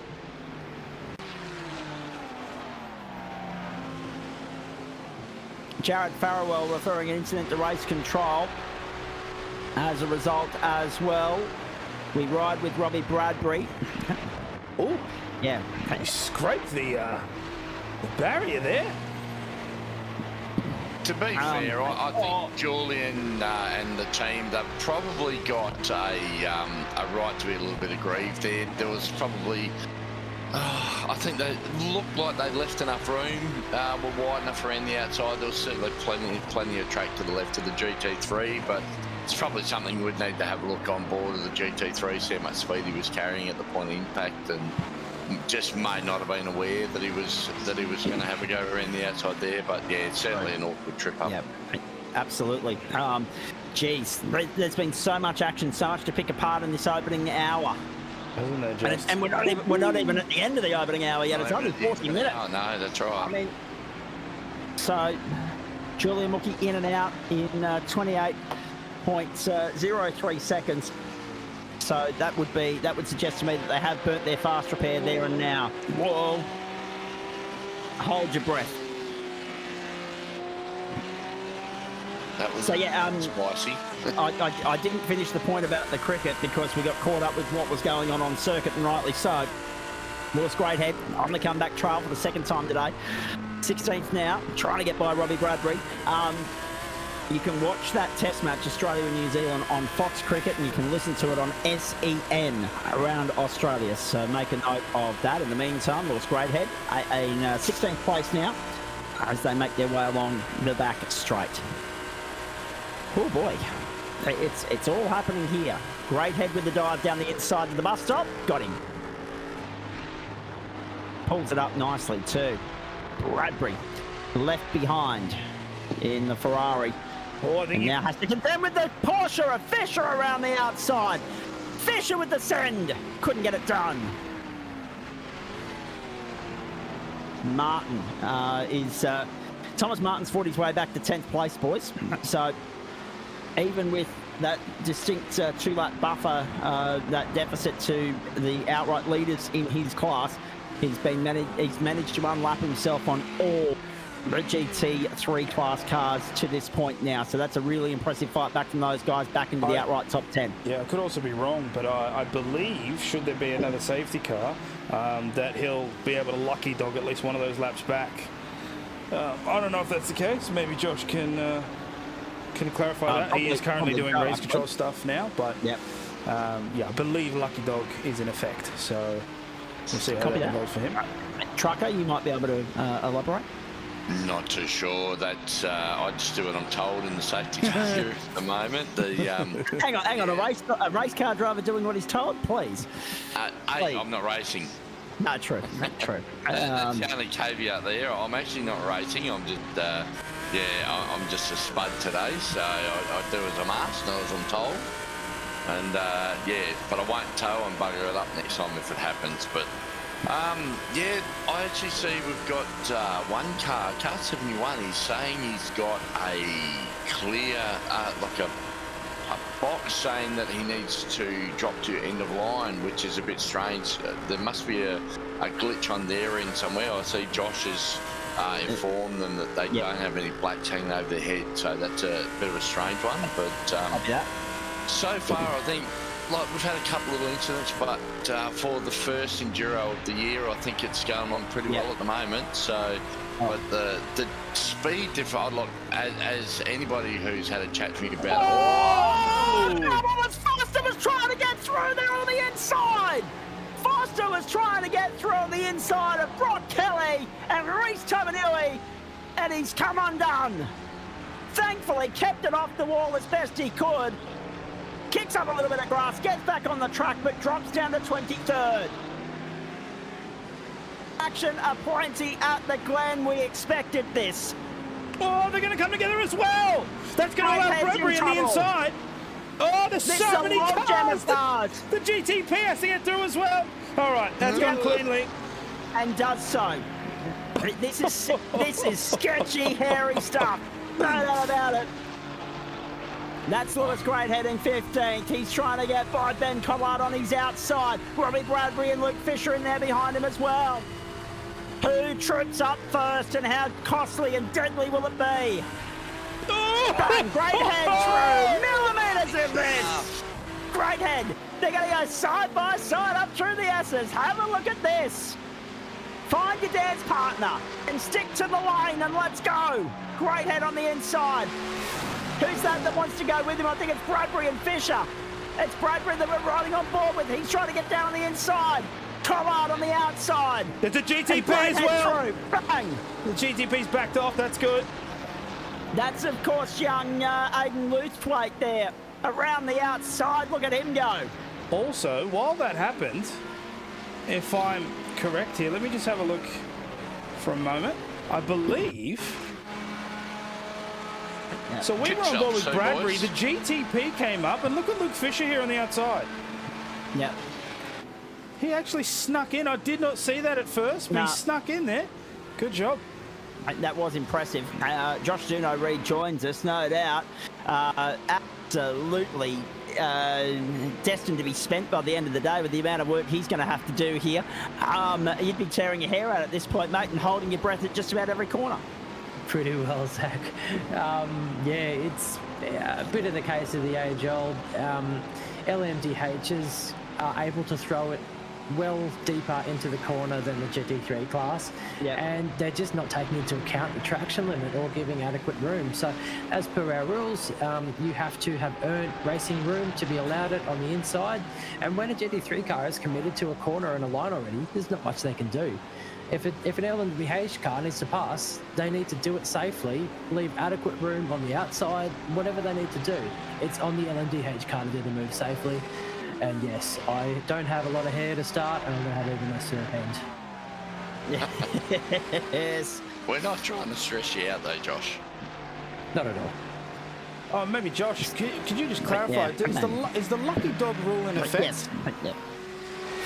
No, so there's no lucky dog per se, but even better, we do wave around all cars. So to a brief summary of how the safety car works, we wave around all cars in front of the lead LMDH. So once Joe's caught the pack, so that'll have the lead LMDH behind, and then we will wave around any of the, let me read it, sorry, wave around any GT3 cars that are... Oh, Reese. Yep, so we'll wave around any GT3 cars and any lapped LMDHs. Now that should put us with some class separation, and then we'll get the LMDH cars to punch through the pack. And then as we're about to go green on the final lap, I'll wave around the rest of the lap GT3 class. So what that means is we end up with the right standings to restart, and the GT3 class ends up getting their lap back. Jeez, hold your breath, folks. This is not done yet. Breaking news out of New Zealand. New Zealand have lost their 6th wicket, and it's 6 for 296. They lead by 202. So if Australia can whip through, or rip through the tail rather, they should be chasing somewhere between 2 and 250, or 250 and 300. We'll wait and see. Reese Tamanui, that looks as though that car's run into some trouble. We haven't seen this incident, but that car is going backwards at a rapid rate of knots, and it is limping. It's crabbing to pit lane. So we did watch it. It was just while Josh was explaining the safety car rules. Here it is again.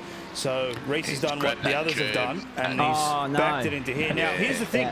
So once he hits that, I'm not sure. Actually, yeah, you can see the toe in that car. You can see the toe there in the back. And he did spin again, it seems, when he was coming through here. Because I do have an event for another crash. Actually, no, he's done that well. So, yeah, there's severe toe in. Obviously, the toe linkages has been broken on that rear left. But to his credit, he managed to make it back to the pits. So there he is there, getting that repaired. The lads do have a single fast repair to use in these endurance events. So that's one in all of them, so be it 4, 6 or 8 they get one, but hopefully they don't have to use it as early as they did just then, but it's there if they need it. We have seen a few cars actually take advantage of the fast repair so far. Unfortunately, Julian Mookie put himself in an awkward position, so he's used his, and there's been a few of the GT3 guys in the same position, so they'll certainly want to tone down their aggression to make sure they get to the end of the checkered flag without needing to have a lengthy repair if they have another incident. So 12 minutes until we'll say our goodbyes for the moment, ladies and gentlemen, but you've certainly got more bang for your buck than you probably expected on a Sunday afternoon here on the platforms of the GSRC. We've had 4 hours worth of drama crammed into one so far. The boys will be back to take you through to the checkered flag a little bit later on. I'm actually now a little bit disappointed that I am going to Suncorp, quite frankly. I don't know if the footy can match this in terms of its intensity and its excitement, but no, it'll be a good atmosphere there at Suncorp this afternoon. Looking forward to it. You'll see that on 9 from 3 Eastern, 2 local, and the kickoff 1 hour later. In the meantime, 11 minutes to go on the opening hour. Now, I'm not sure of the fuel range on these cars, boys, but surely, even with that safety car allowing us to save a little bit of fuel and stretch the run out, we can't be too far away from some driver changes and pit stops. As Josh Zuno sees himself out once more. Daniel. I'm not too sure what the fuel window is going to be, actually. This is one of the things I really need to research better, so I can have that information on hand. Just quickly, before David Kirby's comment disappears, have a look at him. Have a look at him if you don't mind. No, I am going purely as a neutral supporter, and I'm going to be one of those wankers that has a Melbourne... I'm going to be like the random South supporter, except with a Melbourne jersey on. I've got the Melbourne Storm shirt on. I'm going to have the Queensland State of Origin hat on. I'm going to have the best of both worlds. It'll be fantastic. Being sun smart as best I can, ladies and gentlemen, inside the cauldron today. Robert Hayter has made his way into the commentary box, and I'm not sure whether that was intentional or not. Robert, have you got me? No, he's gone. He's just seen himself out. He's gone down into race control. That's why. He was looking for Josh Zuno, not Zach Caban. Good boy. Sam Sutton, Aidan Luthwaite, Adam Simpson, Tom Guest, Phil Otto, the top 5 here outright at the moment. Then Chris Head, Andrew Franklin into pit lane, first time today. Yes. Then Andrew Franklin's 7th place ahead of Matthew Cutler and Julian Mookie. So Cutler came in at the end of lap 25. We missed that for 41 seconds. And Mookie, of course, after that incident for 28 seconds at the end of lap 21. Drench had to stop. So too Court Yeaman. Greathead came in at the end of lap 1 for 6.58. So that would have been, I reckon he's burned his fast repair in the opening minute of play. Collard, Bradbury, Fisher, Kelly, Clog. Well, Kelly, actually, that's interesting. That's interesting. My pit board, my timing screen now is showing that Brock Kelly has not completed a stop. But we saw him come into pit lane, and we saw him end out 25 seconds down the road. So did he have a drive-through? Did he have an invoice to pay from race control? I feel like that would be the guess. We can double-check if we go to race control. That was one question that we had that we didn't really seek a clarification on or an answer to. But if we can get that, that'd be great. Just to update everybody. Yeah, absolutely. Good morning to Bo Kent's Boken78 on YouTube there as well. Or good afternoon, actually, Eastern Daylight Time. Some terrific action so far. It's been helter-skelter from the outset. Do yourself a favour, go back. Oh, good on you, Woodsy. Thank you. I appreciate the clarification there. I was like, who the hell's Bo Ken? No, well done, mate. Thank you. We are immensely proud of the fact that we're able to bring you this opening instalment of the GSRC Endurance Championship for 2024, and we haven't been disappointed by what we've seen thus far. Hello to you, Connor Nixon, as well. If you're only just joining us, when we jump off air here, go back and have a look at the opening stanza. It has been really good stuff. Argy-bargy, helter-skelter, rip, tear, rush, bust. Elbows out, hard racing from the outset, and a few drivers have been caught out and come unstuck, but that's the joys of motorsport. You win some, you lose some. I was just running through the the running order at the moment. Dale Clogg 18th, Alex Schuler 19th, Fred Kahn, Thomas Foster, Philip Butler, Dale Sharp, Blake Fitzpatrick and Greg Spencer. All the way down to Fred Kahn in 20th. Those GT3 cars have not stopped. The exception being Willis Greathead. Foster, Butler, Sharp, Fitzpatrick. Foster, Butler, Sharp and Spencer have. Fitzpatrick has not. Tamanui, and then Jones and Martin. Martin back in the lane. Now, I've only just picked that up. What's happened to Thomas Martin second time round? Do we know? Because here come the hyperclass cars now. GTP onto pit lane to complete their first round of pit stops at the end of lap 31. 50 seconds for Sutton. Simpson, Otto and Hen on the lane at the end of lap 31. Aidan Luthwaite's completed his stop at the end of lap 30. He's going to come through and run third outright. 50.28 seconds was his stop time. I'm seeking clarification, if we have any, what happened to Thomas Martin, because he's back on pit lane and has been there for 4.25 minutes. Has he come unstuck again? The answer is yes. Here's how it happened. Uh-oh. That'll do it every day of the week. The rear end's gone. And without the rear wing, I can imagine that being an absolute nightmare of a thing to drive. So, yes, he's been able to limp it back to the lane. We've avoided safety car. Kobe Jones has now got back up into 27th, the pole sitter, after his early incident. He's got back up into 27th, ahead of Martin now, because Martin, for the second time today, is on the lane getting the car repaired and has been for 5.25 minutes. Joe Baldwin remains on pit lane as the safety car, but has still had a run for 4 laps himself. Reece Tamanui is now on pit lane, well, has got off pit lane, having completed the stop at the end of lap 24 with the damaged car. 49.03 the stop time there as well. So we are slowly but surely working our way through the pit stop sequence. And GT3 class cars yet to get to their opening round of stops. This is Sunday Motorsport on the platforms of the Gentleman Sim Racing Club. 5 minutes to go on the opening hour. Josh Zuno rejoining us. Joe Baldwin's here as well. Plenty of action so far, guys, as we look to put a full stop on the broadcast of the opening hour here.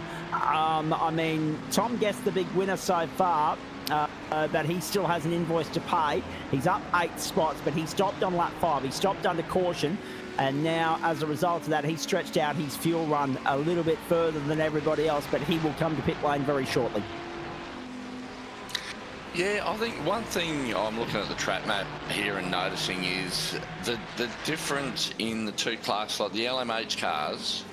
They've spread themselves out right around the track. They're in the middle of their pit stops and stuff. But the GT3s all seem to be in their little groups. They're, you know, 5th through to 7th are sort of fairly close. And a lot of the guys are sort of 1st and 2nd are close again. And they're not as spread out as what the other cars seem to be. But it's funny, about every 5 or 6 laps, it seems like a lot of the cars all come together, and that's when you get the action of the faster cars getting around all the GT3s. So it's going to be action-packed right through to the line. Indeed it will be. Indeed it will be. Josh Zudo's left the commentary box, so we might not actually end up getting some final thoughts from him here. I'm off for a 12:42 local, 1:42 Eastern train from Bouvale Station very shortly, but it's about a 10-minute run over there, so I've got to leave in about 15 minutes. The broadcast is ending in about 5 for the moment. Hey, Josh, what's the go at the end of the day? How can people stay across this between now and the checkered flag? Big one here, guys. I'm going to have to reset the server. At the end of the hour, I'm going to have to take note of positions. And reset a 3-hour race and reset the server as such. How come? What's going on? I've run this past 2 sets of eyes other than mine, and we missed a setting. I cannot believe it, guys. Basically, we've enabled team-based racing, but there's only one driver allowed max per team for some reason. So no driver changes as yet. No driver changes are going to work. So I will have to leave you here, guys, but I will. That's all right. I will tell everyone what's going on and apologise, and I'll sort that out. All right, mate, no worries. On that note, considering that this is going to be completely reset and wiped, that might be our cue to take a leave of absence here, folks.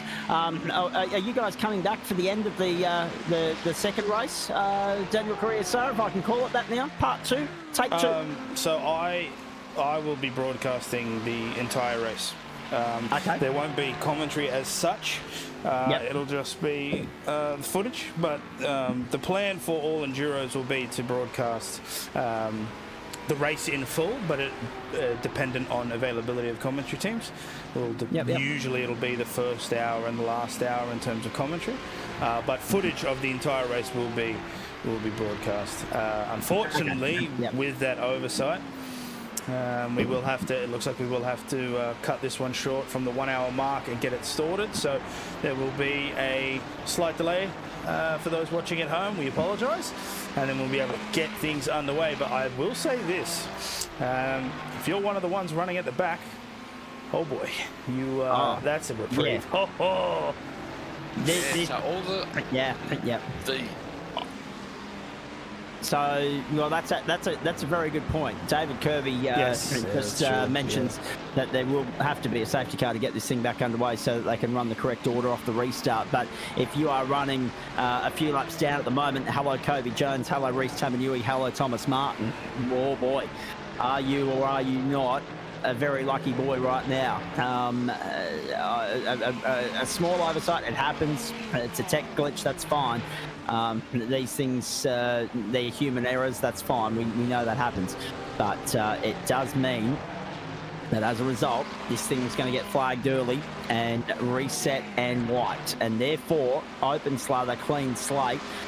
And I can only imagine the carnage that ensues for the next 3 hours as a result of that. So, not knowing exactly what this means for the outright results going forward, We will leave you at this point in time. Good on you, David Kirby. Well done. I hope you enjoyed Sunday Motorsport on the platforms of the Gentleman Sim Racing Club. Stick around because very shortly there'll be a change of server broadcast. There'll be a new post go up on our GSRC broadcast page. Graham Stewart, yeah, exactly. Wait for all the complaints in the Discord channel. Agreed. Poor old Josh Zuno is going to have to cop them sweet, unfortunately. We are going to leave you on that note. I hope you enjoyed what we brought you thus far.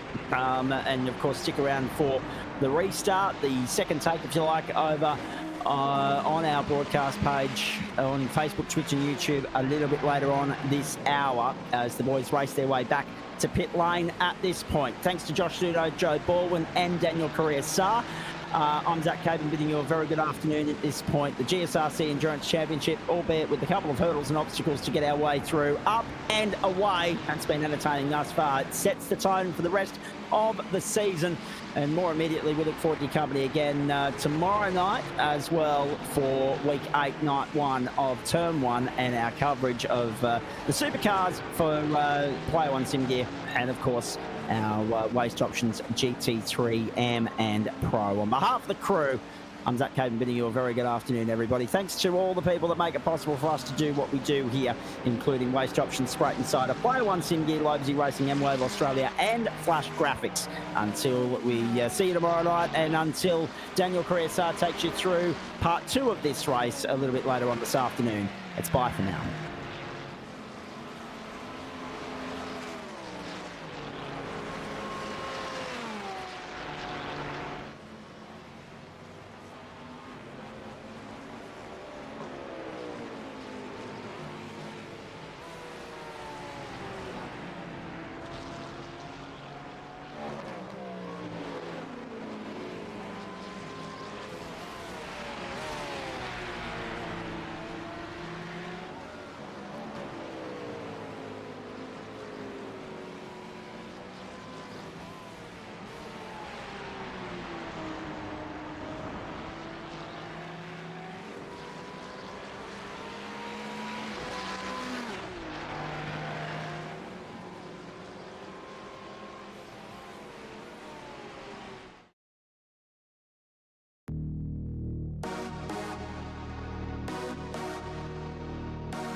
Well, welcome back, ladies and gentlemen, to the GSRC Enduro Round 1 here at the Watkins Glen boot. We rejoin you with an hour left in this race to go. And we'll start off by apologising to those of you at home and those driving in the event due to some unforeseen circumstances and configurations. We did have to abruptly end the first part of this Enduro and reset up a session, and after some faffing about, we finally got things underway. So lessons learned, and they will be improved for the rounds to come. So DBM Beyond Blue leading in the GTP field here by about 2 seconds, so they cannot rest at the moment. Summit Sim Sports Everest closing the gap on them for sure. And in the GT3 field, we can see that Team PGZ is currently leading with a healthy 11-second gap to P2 there, Iridium Sim Sports. It's been a very interesting race thus far. Some big incidents, some small ones as well. And we will see how things develop as we wind down the last hour of the event. With me here in the booth is Josh Sweeney, our race director, and Joe Baldwin, our safety car driver. Fellas, if you're available for a comment, how do we think things are going thus far? Tracking back, unfortunately, we had a minor oversight with the server settings, which, albeit extremely frustrating, none the more frustrated than me. My apologies to go out to everyone affected here. On the flip side, we've had some great racing on the since we've gone live again, and we've got now an hour left of the cast, and yeah, into the dying stages, and we've still got some great battles on our hands, you know. So yeah, I think we're in for a good finish. Yeah, that's fair. So oh, sorry, go on, Joe. I was going to say absolutely, Josh. And one of the things we want to I just want to point out, in the LMH class, we got some big hitters of the Gentlemen's Sim Racing Club that have been members for a while. Up front, got Sam Sutton. He's a bit of an enduro expert. He's leading the way in the DBM X Beyond Blue. But Jackson Rayhana he's come back to the club. We all know how talented Jackson is in these enduro type cars and open wheelers and stuff. He's a bit of a freak in the open wheeler, the high downforce cars. They led early until his teammate unfortunately had a bit of an incident. But yeah, and Kibby Tactics, Thomas Martin, he's another guy who's he always runs up the front, doesn't matter what he does. So those three guys are certainly putting their best foot forward for their respective teams in the big guns. And Simon Nicholson for Team PGZ, Iridium Sports, Alex Schuler. I'm not too familiar with Alex myself, I haven't seen a lot of his stuff. And Robbie Bradbury, he's another guy who's always very tough in the GT3. He's heading up the GT3 class at the moment, so it's still all up for grabs with he goes down the inside. Just 5 an hour to go. Great move by Robbie. So, you know, it just goes to show, like I say, you know, these guys, they're all at the top of their game, and after nearly 3 hours of running, they've got their timing in, so it should be a good run to the flag. Yeah. So, yes, the GTP field is slightly spread out. You can see that on the timings there on the top left of your screen, ladies and gentlemen. That's looks like 2 seconds to the car between 1 and 2, 10 seconds there, the gap to third. Whereas in the GT3, it seems as though there are some close battles, one of them being Iridium and Pacific Esports. That's P12 and 13, as we saw before, and another one is the one on your screen now, P16, looking to try and overtake. And here we go, there's some chaos as the GTPs come through. That's going to allow Breadline Racing to go up on the inside, it seems. And that'll be John Jennings in that car, I believe, currently driving. As Alex Schuler just manages to cut him off there, so we'll hold him behind. And here comes Pete Hunter chasing down Tom Williams in that Lambo. He looks to go on the inside. I'm curious to see. Oh, so close there. Had to go onto the grass.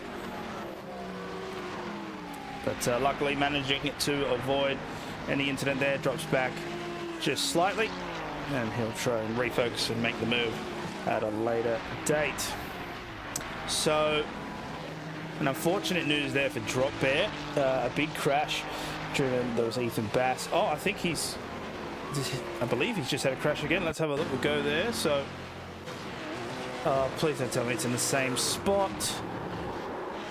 Oh, it's almost identical to the one he had. Almost, well, he kept the wing. I'll give him that. And it looks like he has drive. So, yeah, that's PTSD for him, unfortunately.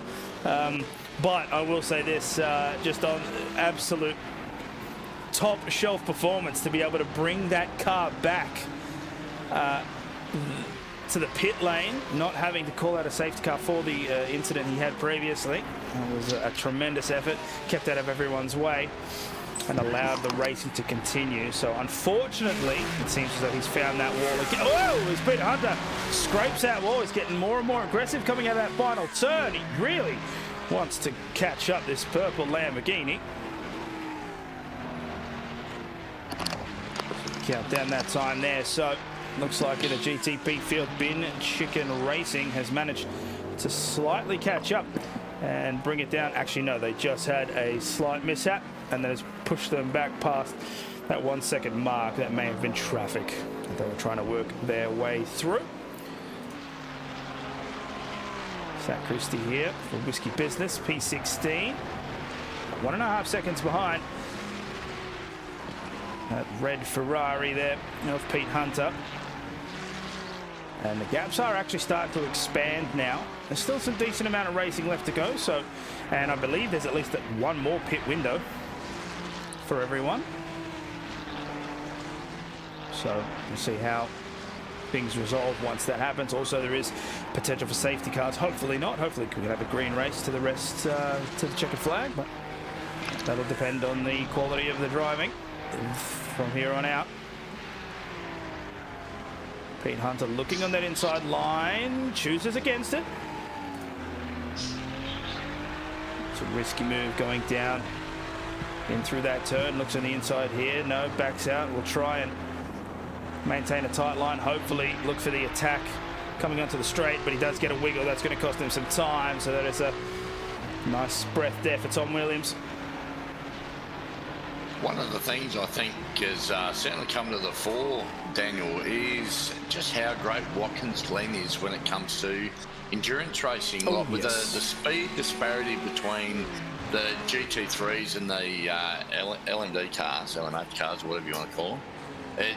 There's been very, very few incidents between clashes between the two cars during overtake. There's been the odd little rub and tickle here and there, but it's they've largely been able to enjoy racing within their own class. And the speed, the big speed disparity seems to have actually helped. Like a lot of the moves can get done on the straights, which is, it's made for an entertaining race over the last couple of hours. But I'm sure the drivers will come away from it at the end. Even with the little issues we had early in the day, I guarantee you they're all going to have a smile once the race is said and done. It's been a great show up to this point. I agree.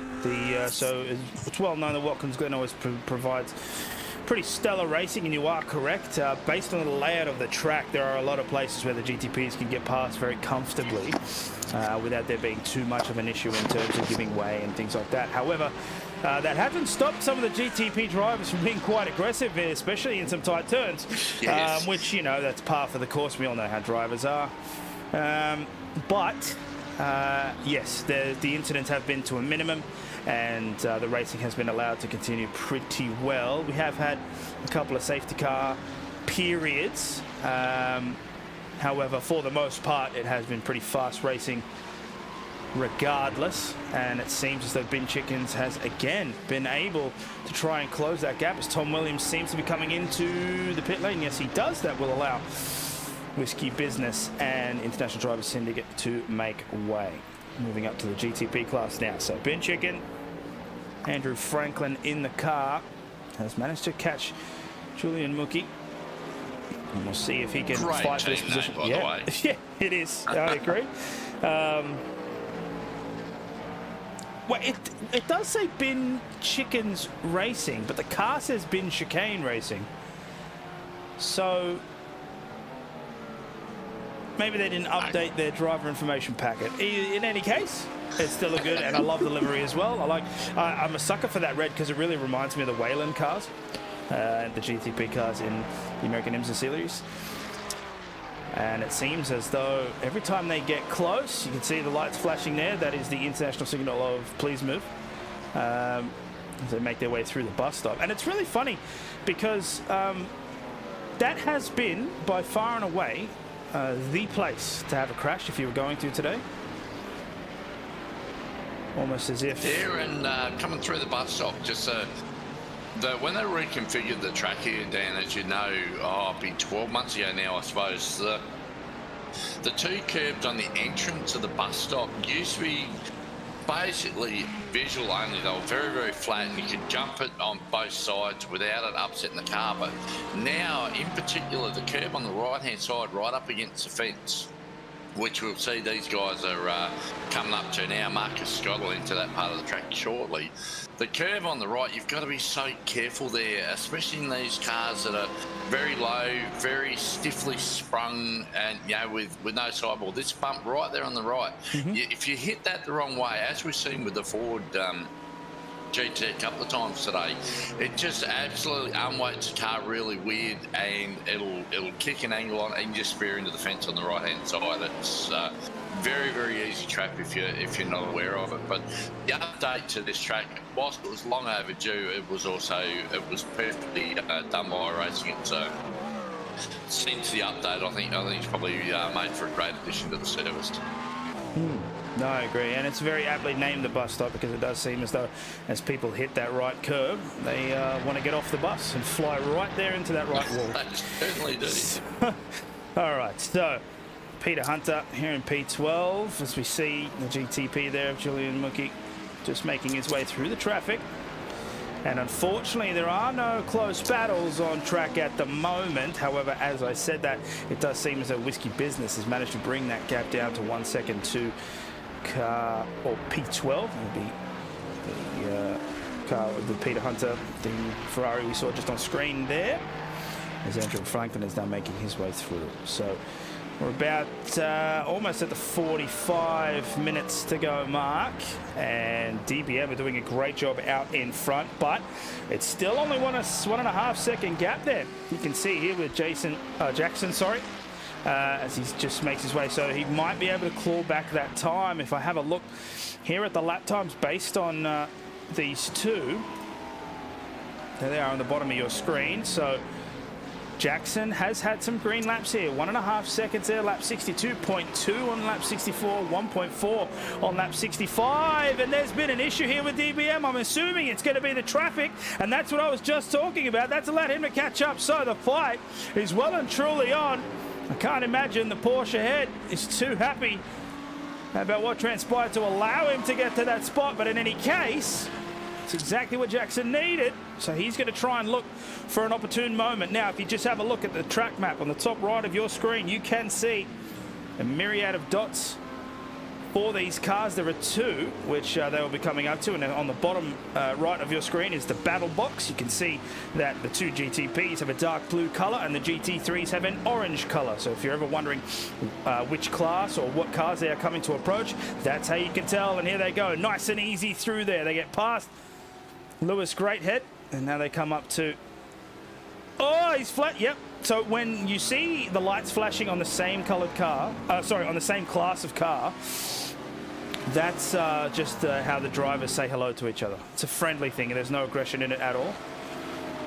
No, Jackson's got an itchy thumb, see, and he's got a really scratchy button there. It just happens to be mapped to the headlights. Oh, and now he's going to go down the inside. Here we go. Move here. He's got a good run. No. And I'll tell you why he backed out there. Because for a split second, he would have remembered all the safety cars we've had and gone, you know what? I'm not going to cause one of those. So he backs out and looks for a better opportune moment. Now, that's not to say you can't overtake there. Of course you can. But as you alluded to earlier, Joe, that is not a floor-friendly space. Certainly not especially in things that are as lightning fast as these, it is not a too wide corner. There's a lot of corners on this track. Too wide is par for the course. That just ain't one of them. And I'll say I'm excited this year, guys. Our new rules, the way that they're worded, we don't have to do any track-specific rule sets. So that there, if Jackson had gone for that move and pulled it off, good on him. But yeah, just based with our rules, we can just roll with what we got, and everyone that has read the rules should have good understanding on when they're entitled racing space. So unfortunately there, as they came up to Matthew Dench in the PGZ entry, Jackson just got caught there. Matt decided to hold that inside line, and now the gap has exploded to 1 second again. So Jackson had that within his grasp, but it's now slipped out away. So that's going to give Sam Sutton some breathing space. Not too much of it, but breathing space nonetheless as they go into the bus stop once again. 68 laps through this session. Of course, that is technically an incorrect lap count for the entire event. As we alluded to earlier, we did have to restart service due to a technical issue. Now, one thing I'm not privy to, because I don't own one of them, they're not my type of thing, but these cars, I don't know whether or not saving fuel is something that's a thing for them. I was going to say, if I was in Jackson's position now, you'd have to say, with having 43.5 minutes to go in this race, would saving fuel be something that'd be on his mind so he can jump him at the next pit stop, or is that not a thing with these cars? I'm sorry, I'm not 100% familiar with the cars. Josh may know. It definitely is a thing. You always get the benefit of having a shorter pit stop. Don't quote me on this, but I believe it's between 3 and 3.5 litres per second that go in the refueling, and they're relatively fuel hungry. They're no V8 supercar, but you know, every 0.2 that you can save per lap, 0.1 even, you're gaining that little bit that your opponent hasn't. So yeah, if Jackson can't get past on the track, he might be able to do in the pit stops. So we've got here, I see the gap's blown out to 1.5 now at the moment. Sam got a bit of a draft at the start of the little straight there from Blake Fitzpatrick, although Jackson had a good run through, but it's now... That was Brock Kelly just getting a little too far wide there on the final turn, ended up scraping the blue wall. Apologies, Joe, continue on. No, that's fine. I'm just having a look. They're sort of coming in. Where they catch the traffic, I think, is going to play a big part on how close this race is going to be towards the end. You know, we've seen Jackson was all over Sam there for a number of laps, but it's certainly going to go down to the wire. Notwithstanding another safety car, that'll blow it wide open. So we can see Garen Batten there for the Majors Garage. Entry has just come into the pit lane, so he now drops back to the final position in the GTP split. The closest battle on track is the one that you are currently watching. That is Alex Court driving for Quantum Motorsports, and Brock Kelly trying to look down the inside. Oh, and he touches the back and he's gone. Oh, for a minute I thought he immediately quit, and I thought, that's a rage. Off to the phantom zone there on incident points for a second, but no, that's a bit of a reprieve with with slightly soft internet over here in WA for Brock Kelly.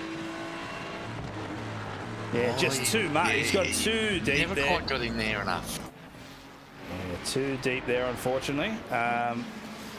Didn't have enough room. Thought he might be able to squeeze it in, but the door was abruptly shut, and he has now paid the price. So he has now dropped back, which has allowed P21 and P22. That is Whiskey Business and the other Quantum Motorsport. Ooh, as they hit the wall hard there. That has brought them back. And otherwise, all the gaps have blown out on the rest of this circuit. So we'll see if anything develops as the GTPs continue to make their way through the traffic over the next 40 minutes. An unfortunate race here for the Whiskey Business. Actually, no, sorry, I was looking at the wrong position. They've only lost one position in total. It's actually the Quantum entry behind them, currently being driven by Philip Butler. They are 17 positions down on the starting, on their starting grid slot in this session. So that is that's big. That's a huge hit. So maybe they'll be able to gain some over the rest of this race. But if you're keeping track, Dix, 24 positions gained ain't too bad. Having said that, I believe that is because they were laps down. Actually, that's a good question. Oh, these would be incorrect because of the way that the race was started. Right. That makes sense. That now That's on adds the up. positions Yes. they were as they just came in. So, and a bit of a shout out to Greg Brooks too. He's trying to talk up the commentators, mate. I'm just a rookie. Dan's a lot more established than what I am. So, but unfortunately, we lost that cave into that. I don't know. Bunch of guys running around in short shorts, patting each other for the football, or whatever they call it. So yeah, Zach in his backwards, uncivilised state, as he likes to call it, he's off doing the football thing, watching men run around, get sweaty. So good luck to him. You won't get no football updates out of me, guys. I'm sorry. If the sport don't have a motor in it, I don't really care, to be honest. Nah, dinosaur blood's what it's all about. That's it. So here's Andrew Franklin now. He's managed to bring this gap up to the Tech 1 entry. Ahead of him, that is Julian Mookie. So these guys have been back and forth. The traffic hasn't been friendly to Andrew here, but in this case, he's managed to close the gap. And if you just have a look at how fast everything goes past here on the roof view, these cars are rapid. If we have a look at the dashboard here, look at that, 250 k's before the braking zone.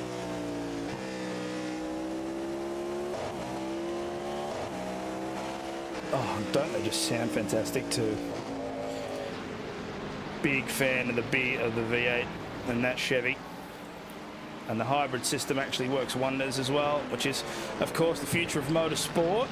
Some would have you believe that it will be completely electric, although I can understand that premise. I would be very upset if they were to get rid of the fossil fuel future power. The future of motorsport, or the death of motorsport, one or the other.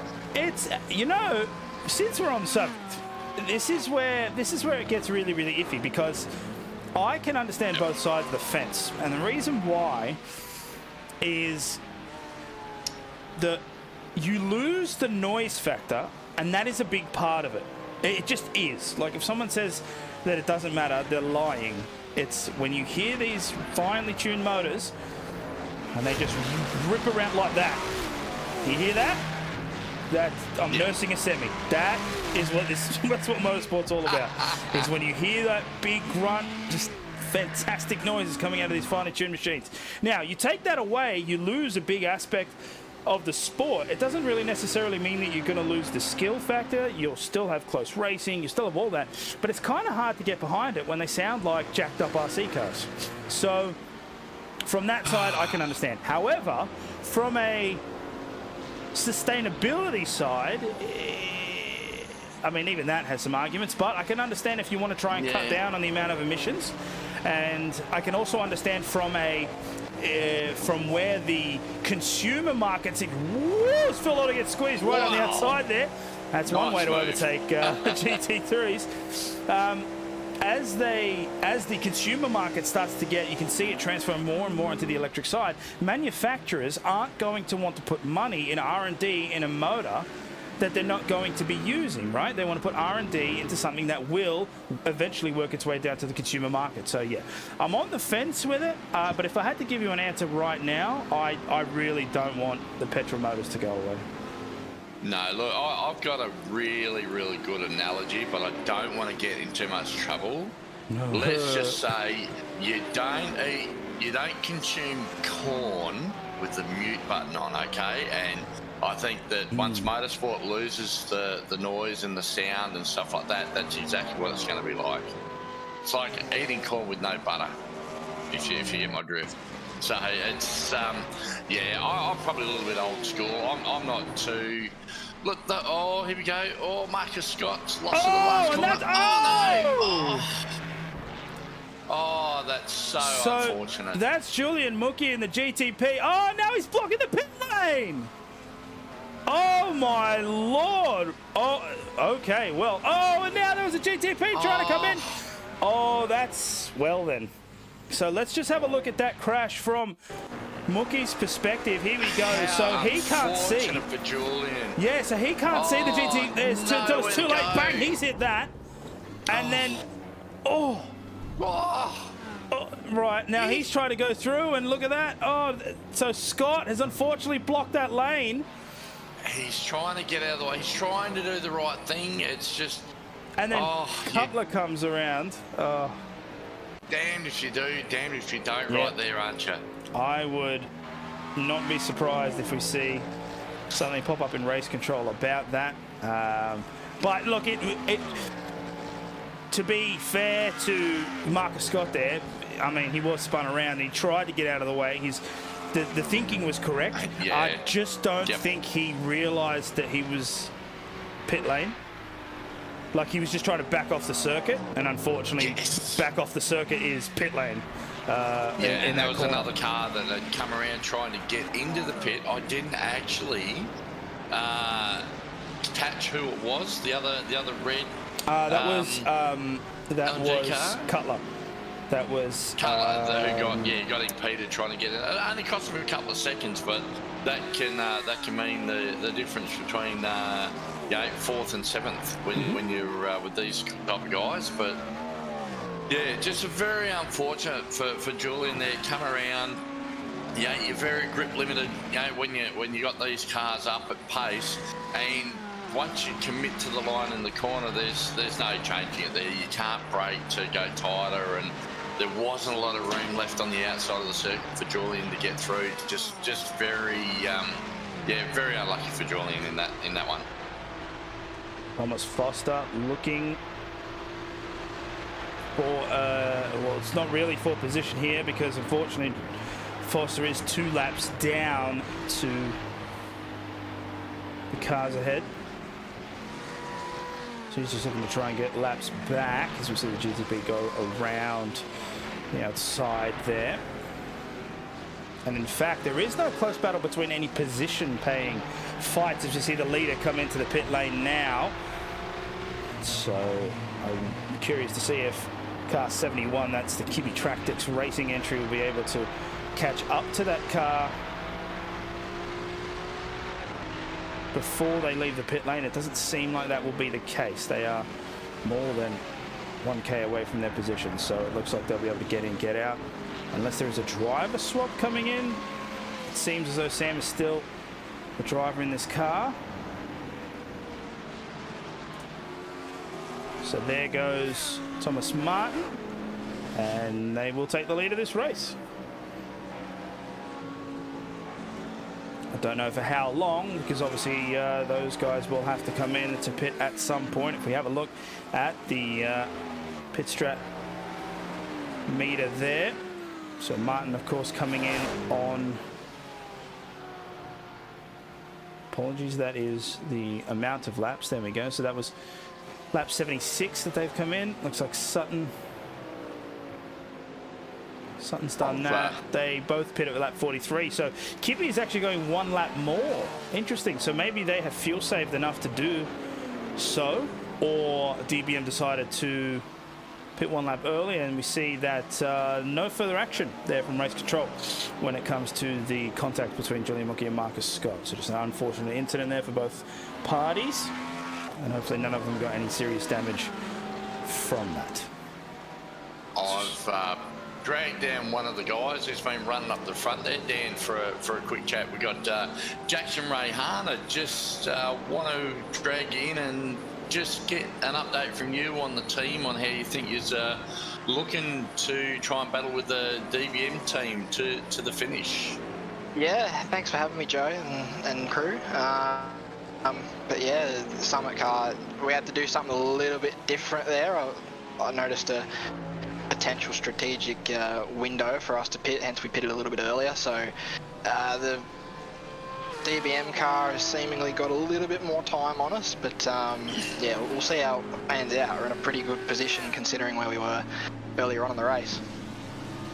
The you're talking about the amount of traffic that you were coming up to on the lap that you decided to pit. Was that a determining factor? And because it looked Yeah, like absolutely. for about 5 laps there, you looked like you were having a great run compared to your opponents through the traffic, and then it just sort of it all went the other way, and he seemed to get through, and he got it skipped away by about 1.5 seconds. Was that the angle you were taking there, decided to put Kobe back in the car, or?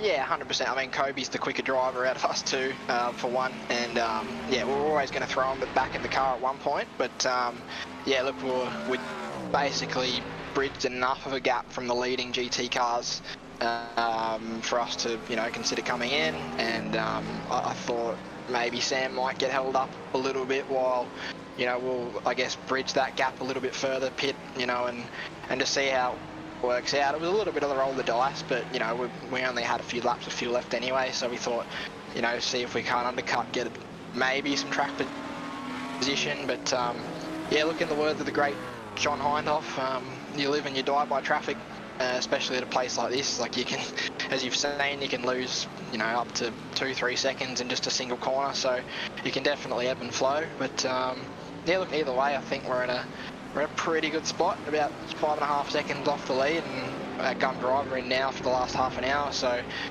yeah, hopefully it's a straight fight to the end.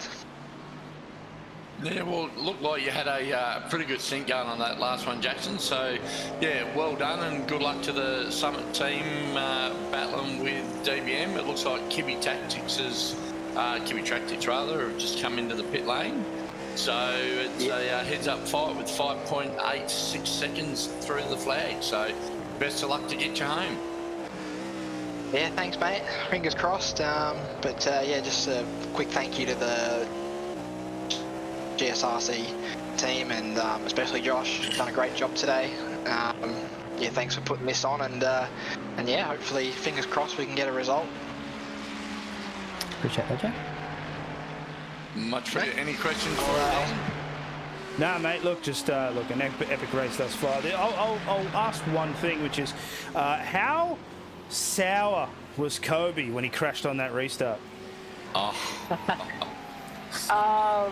Oh, look, it was, yeah, mistakes happen.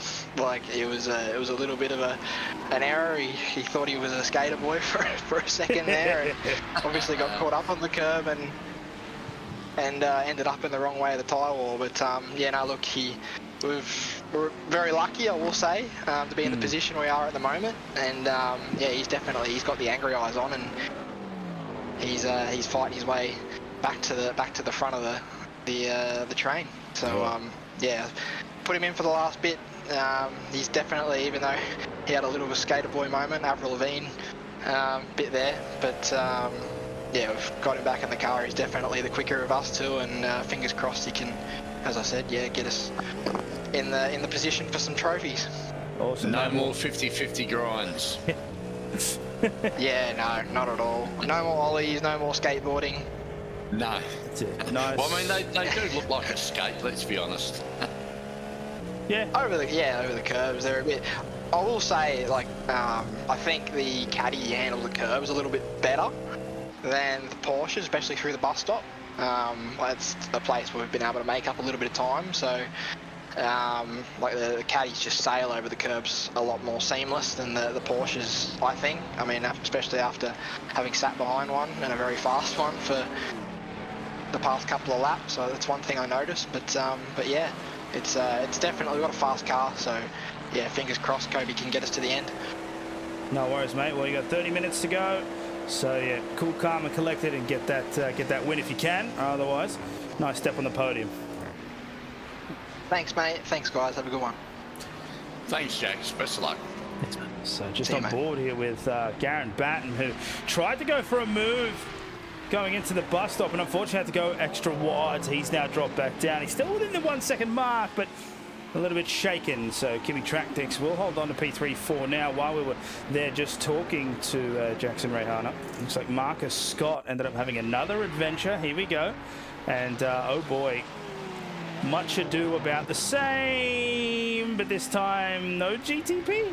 Oh, look at that. Now, you see, that's a professional right there. Instead, he just gassed it up, so he skated further off the track. Oh no. It's deja vu. It really is. And he Julian has... just missed the party that time, that's all. This time he had the foresight. So yeah, an unfortunate one there for Marcus Scott. And looks like there's a fight happening at the back here. So Aiden Luthwaite chasing down Christian Wells there in the one Muppet Racing entry. And I really do like the look of these GTP cars. They look so fast. And I mean, they are fast, let's be honest. But here we go, Luthwaite looking down the inside. It looked like a little bit of a desperate move. But no, he was just trying to see if he could maybe get a slight mistake there from the Porsche. The answer was no. Keeps his composure there. And to be honest, the Cadillac, it is probably in the top 3 of the best sounding race cars on the service. Like, it's right up there. My favourite, without a doubt, unquestioned, is the GT1 Aston Martin V12. The thing, you get out of the sim all sweaty after a night of racing those things. It's just so much fun. But these Cadillacs, they've just got a certain howl about them. They sound like a race car should. They're fantastic. Yeah, that is because they have a big old American V8 motor. Big old V8. But shout out to iRacing. When are we going to get the bump start? I want to hear that electric as well. True, because, and I second this, now supposedly that is being worked on. I believe there was a forum post that confirmed as such. But if you haven't heard that noise, I implore you to look it up. I implore you to look up the hybrid to powertrain startup noise, because honest to God, it makes all of them sound like the Batmobile. It is the most ridiculous noise a car can make, and I'm so thankful that it does it.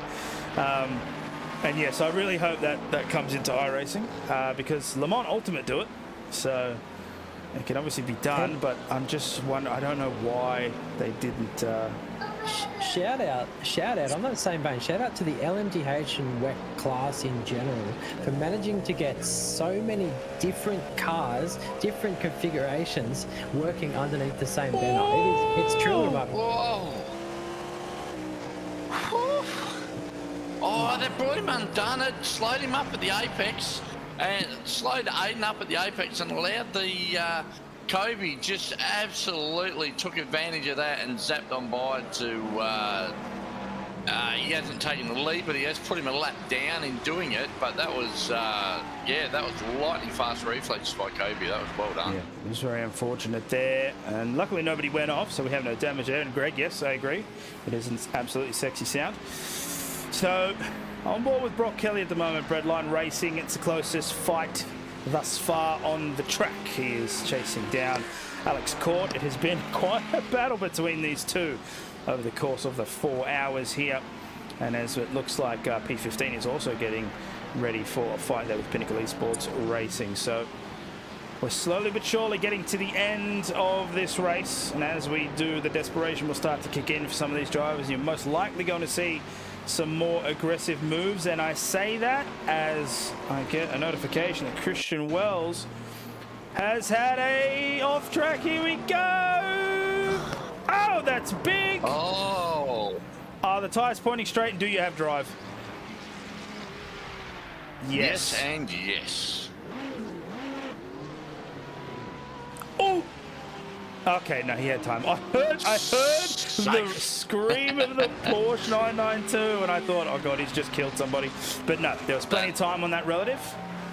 That unmistakable howl. And I tell you what, as screamy as what all the Porsches are, it's still nothing like they are in real life. I've been to a lot of motorsport in my days. I can remember sprint cars. I'm old enough to remember sprint cars in Australia before that. Oh, no, Brock Kelly.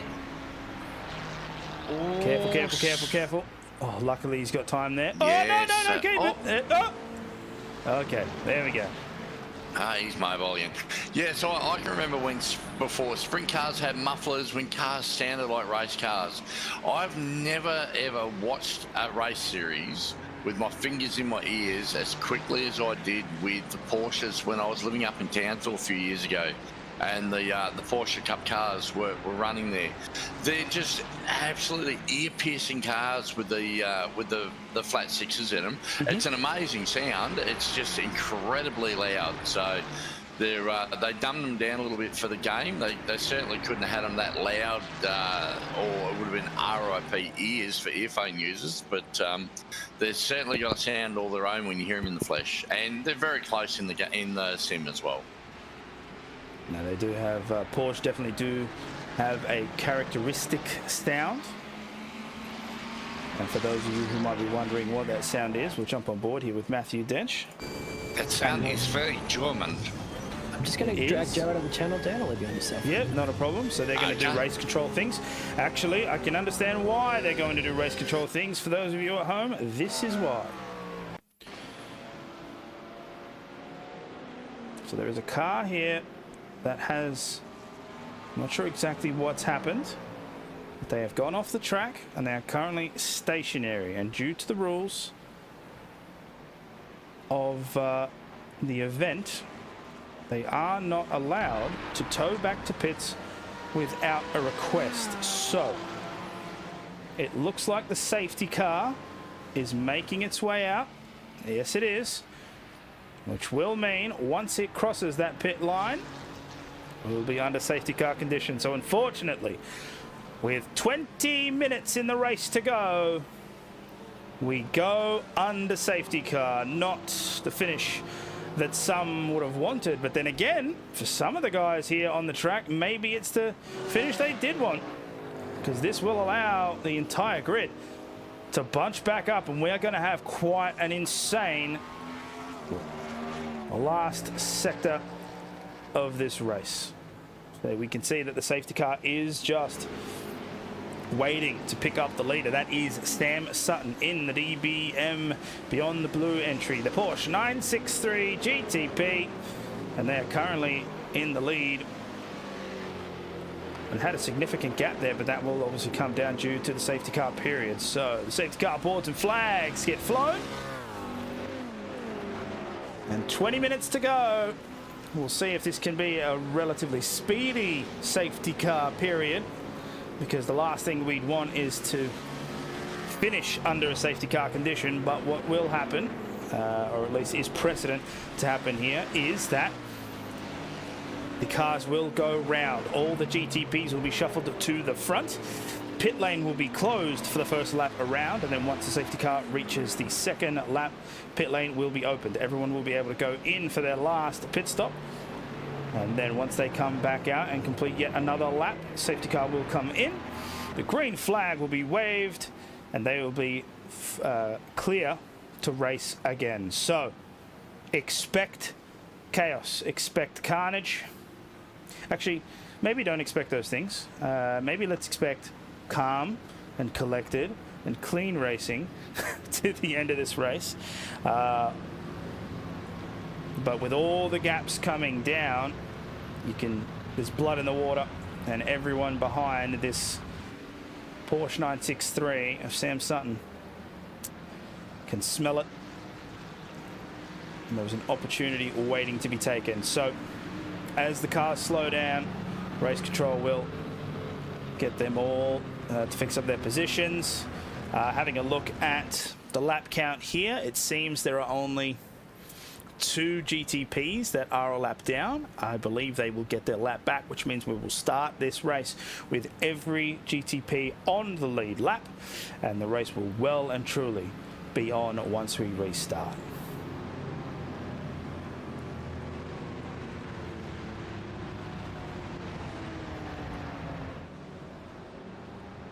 So Team PGZ currently leading the GT3 class. That is Matthew Dench, which we're on board with now as they make their way down to the boot, famous boot here at the Glen. You can hear that. I'll just jump on board, and that is the screech that Joe was talking about earlier, the very characteristic screech of the Porsche.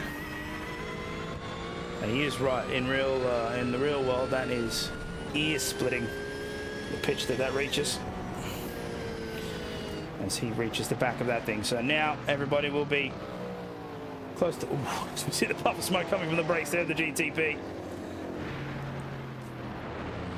And hopefully they'll be able to get this done relatively quickly. I really don't want to see this end under a safety car. So there's only a couple of cars that have to make it to the back of this grid. And then the GTP should be able to get shuffled.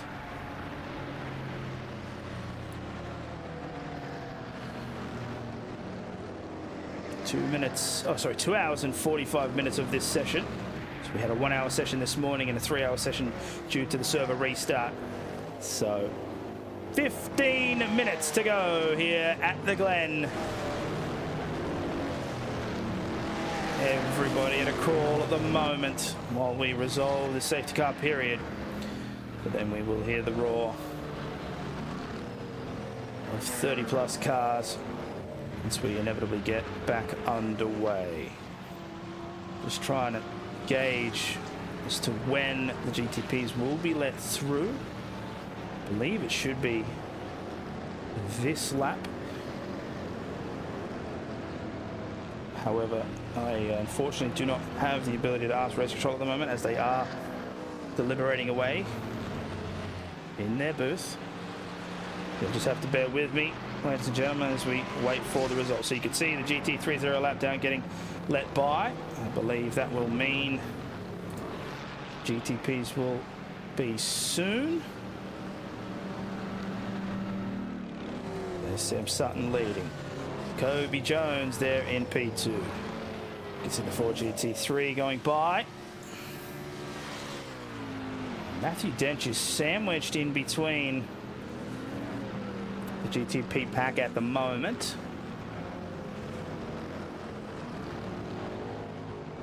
So that is Andrew Franklin and Jason Chin. That's P6 and 7, and the GTP is behind his Porsche.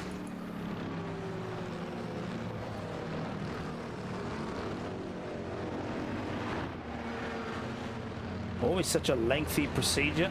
Unfortunately, it's almost nail pulling. In pain when you see cars that are designed to go hundreds of kilometers an hour going, I believe, 80 is the safety car speed limit. We know what happened for that 992 having to stop causing safety car. That is a very good question. Now, my event log here does not tell me why that car or why that car came to a stop. I also don't see any report here either. Let's have a look. Maybe we can get some.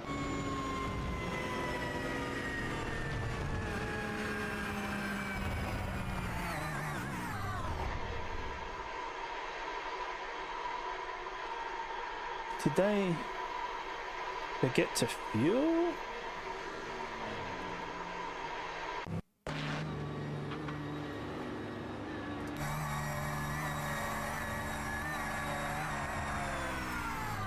So they come into the pits.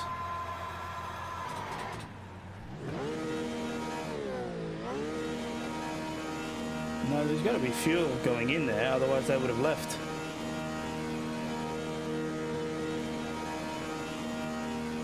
Is that tires? No, the car's not up on jacks. I'm with you, Adam. I feel like it's fuel related. Jesus, unless they've blown their engine.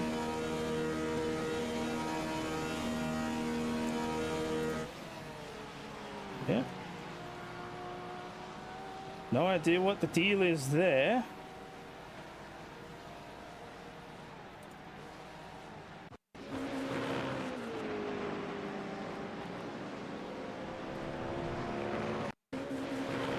So all I have to go off is that. So that's leaving the pit lane. Oh my lord! Okay, well, does certainly seem like something happened. That is a lot of smoke coming out of the back of that car, so maybe it is an engine failure. And with no fast repair when they came into the pits. Gearbox, John Simpson saying gearbox. Well, in any case, that is the reason for the safety car as we go back to live picture. And it seems as though everybody is in the correct order, I believe, as we go through. That's Thomas Martin there and Garen Batten. And yes, all the GTPs are in their correct line. That is Christian Wells getting his lap back as he makes his way through the other half of the circuit. So that means, I believe, that we should be going green the next time by. I will wait for confirmation. It's unlimited fast. Oh. Okay, maybe that was just a choice. I don't know if that was intentional. It's definitely not supposed to be, but obviously with the technical issues we had earlier on in the day, maybe that was just a choice that was made by Josh. So in any case, that's cool. Unlimited fast repairs. It's definitely not intentional. We're almost meant to have one, but in any case, we move on. So 10 minutes to go.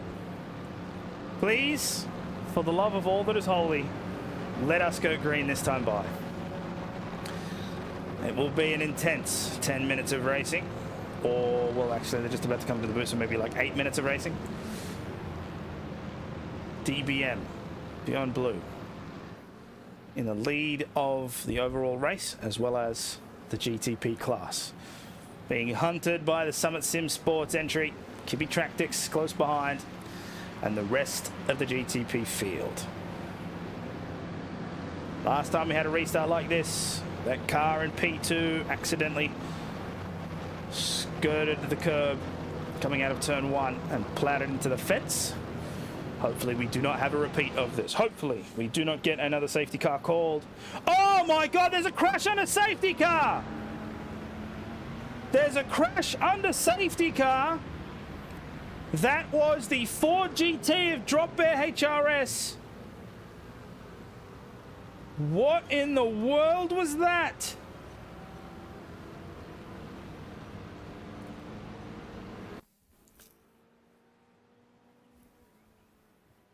Well, they're not even... Oh, don't tell me that it's a... Oh, no, don't tell me. We've got some disconnection issues, and I have a feeling that when they rejoined into the server...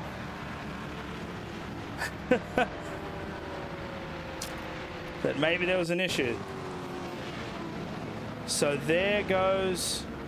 Oh, he spins it out! He's just spun it on his own. Oh, unbelievable. Oh, look at that drift. That's actually an amazing drift, ladies and gentlemen. Now, what does that do to the safety car restart? Oh, if you thought it couldn't get any more drama. Now, have a look at Joe. So Joe is flying, but that safety car is done, which means we are going under green flag. That's all it can mean. So we are getting back on a racing conditions. 7 minutes to go. It'll be 7 to the line, and these guys will leave absolutely nothing left on the table. It'll be hard-fought racing to the line. We go on board with Barney, ready to wave the flag, ready to wave the green. It's all on Sam's son. He pulls the trigger, and it's an incredible start. He looks like he caught Kobe Jones sleeping. There goes Thomas Martin down the inside of Garen Batten. So he's gained a position there, and the GT3s will be starting now as well. And hopefully everyone keeps it clean as we make our way down towards Sector 2. And it seems as though, hopefully, yes, I see no errors here. Thomas Martin did get the position, but it looks like Garen Batten wants it back. Tries to go on the outside, almost taps the back of the Porsche there. Keeps it clean, though. Now that's going to allow Andrew Franklin and Joshua Thomas to get into this race as well. We'll jump on board with Joshua Thomas here in P5. Close fight at the moment. One Muppet Racing gets a position up into P8. Julian Mookie. Sorry, no, that is Christian. No, that is Julian Mookie, sorry. I'm just reading the standings the wrong way, so he drops down one position.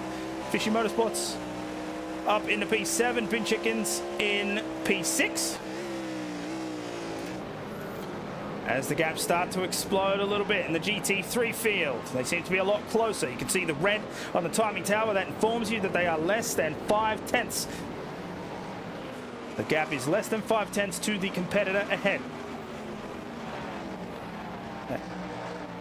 Very wide line there from the Kingsman. And the DBM car managing to get a 1.1 second gap already. So that is a fantastic start. Summit will be looking to try and close that gap as fast as possible. But looking at the lap times, 129.1 versus a 129.6. So DBM is away with it. Sam Sutton is leaving nothing to chance. As Whiskey Business and Tech 1 trade places there for a moment.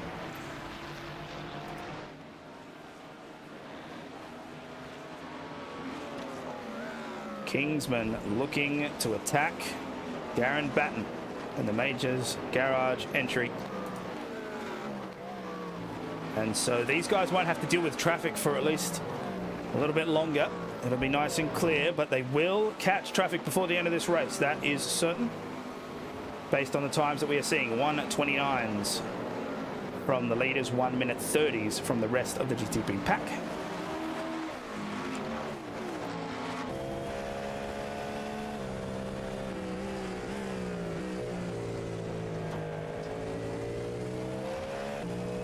Two minutes 55, 2 minutes 56, 4 minutes left in this race. We'll have to keep an eye as to when the white flag will fly. But as it stands, it looks like DBM will have this in the bag. They've been able to keep that lead pretty well since the restart. And P2 have a 3.2 second advantage. Joshua Thomas getting forced to the line. That's a Barrichello Schumacher-esque move. And luckily they don't come together. But you can expect an attack to come on this back straight. Hybrid deployment, of course, in these cars, meaning they can choose their mode of attack. Attack, build, quali. Here we go, Joshua Thomas looking, but not close enough. They go over that curb. And John Gallen, how do you get a black flag for when you already cross? For when you're already across pit lane entry line, then the RC call safety car pit lane closed. You do not. So to my knowledge, that will be something that race control will have to clarify. But to my knowledge, if you are already in the pit lane and the pit lane is closed, then you are allowed to exit. Now, having said that, if they announce that the pit lane is closing and you cross after that fact, then you will still be penalised. But I'm not aware of the incident in which you're referring to, so I cannot comment much further than that. Simo, no GT3 footage? No, we can shift on by to the GT3s. Unfortunately, the close racing here from the GTPs is what I was focused on, but we can go back and forth as the time counts down. So the closest battle at the moment is this one that you're watching for the GT3s, as Sam Sutton does a 1:28.563, the fastest lap of the race.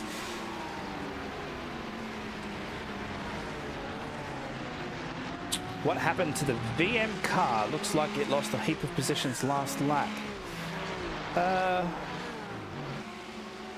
That's a good question. That's something I'll have to look at. I'm not too sure about that right now.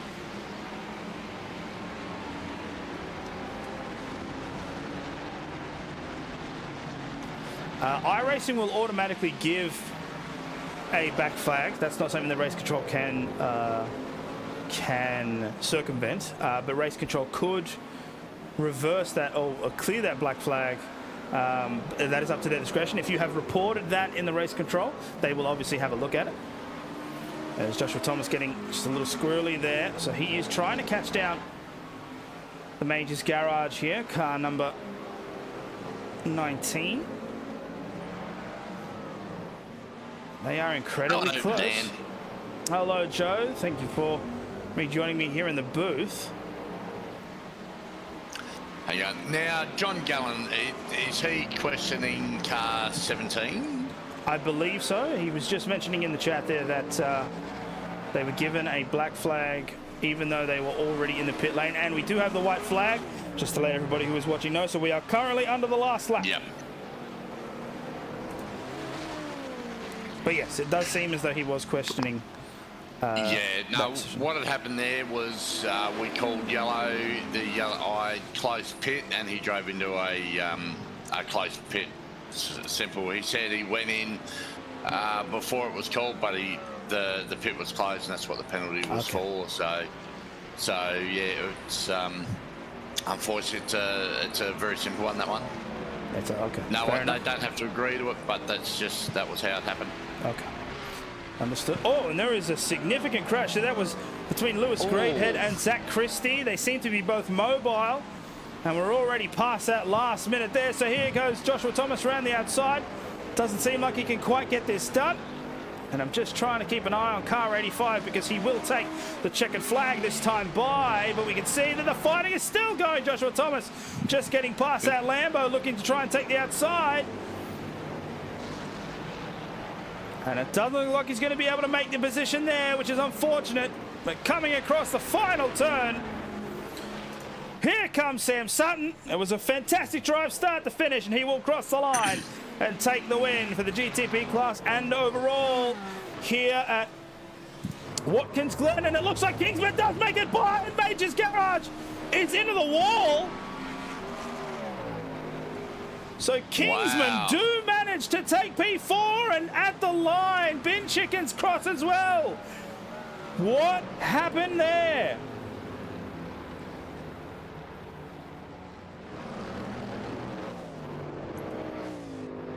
What happened there? Here we go. So there's Joshua Thomas. Oh, and he taps him. Oh, that's not kosher. He taps him in the rear as they come to the line. Might have something that has to be looked at. Yeah, I think that might get a bit of a look at. There's probably no two ways about it that's going to have an eye or two cast over it. Josh is going to be busy. There was probably more excitement in the last 2 laps there than we had for a lot of the race, I think. So yeah, it might be a little while before Josh joins us in the central commentary position, as Zach would like to call it. So, but what an exciting end to a great race. Albeit we had a bit of a mulligan for the first hour, but the second portion of the race absolutely did not disappoint. That's for sure. So it just shows you, these guys, they love their sim racing and their endurance racing too. There's a lot of passion out there, and there's a few things that were called there in the last couple of laps, which, let's be fair, I probably would have called them too, but here we go. This is what happened with him. Like, he had a good run through, but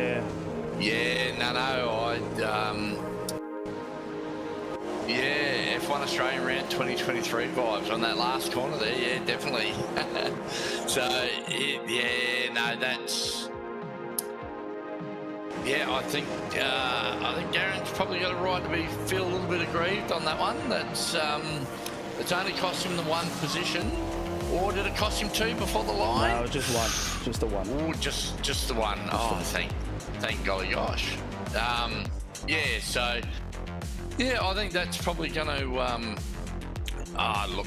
It's up to Josh. He's the guy who wields the big stick, right? So I'm sure Josh, he knows the rules inside out. So he'll adjudicate that one as he does. So, but here we go for our winners. Congratulations, guys. Yep. So here are the race results for the first round here in the GSRC Endurance Championship at the Glen. DBM Beyond Blue take the top spot, winning by 1.862 seconds to Summit Sim Sports Everest in P2. Kiwi Tractics Racing in P3, Kingsman in P4, Bin Chickens, Majors Garage, Fishy Motorsports, One Muppet Racing, Tech One Link Airways, and Whiskey Business Racing Blue will round out the top 10 and the only 10. Adam Funslow did not start this race, it seems. So he is out. So that was 10 that started the round, 10 that will finish in the GTPs in that order. Team PGZ will take the top honours in the GT3 class with, and I can do this by class so we can get a more accurate time running there. There we go. So 8.2 seconds was the gap And that is just Matthew Dench doing Matthew Dench things. Pacific Esports coming across in P2, Quantum Motorsports in P3.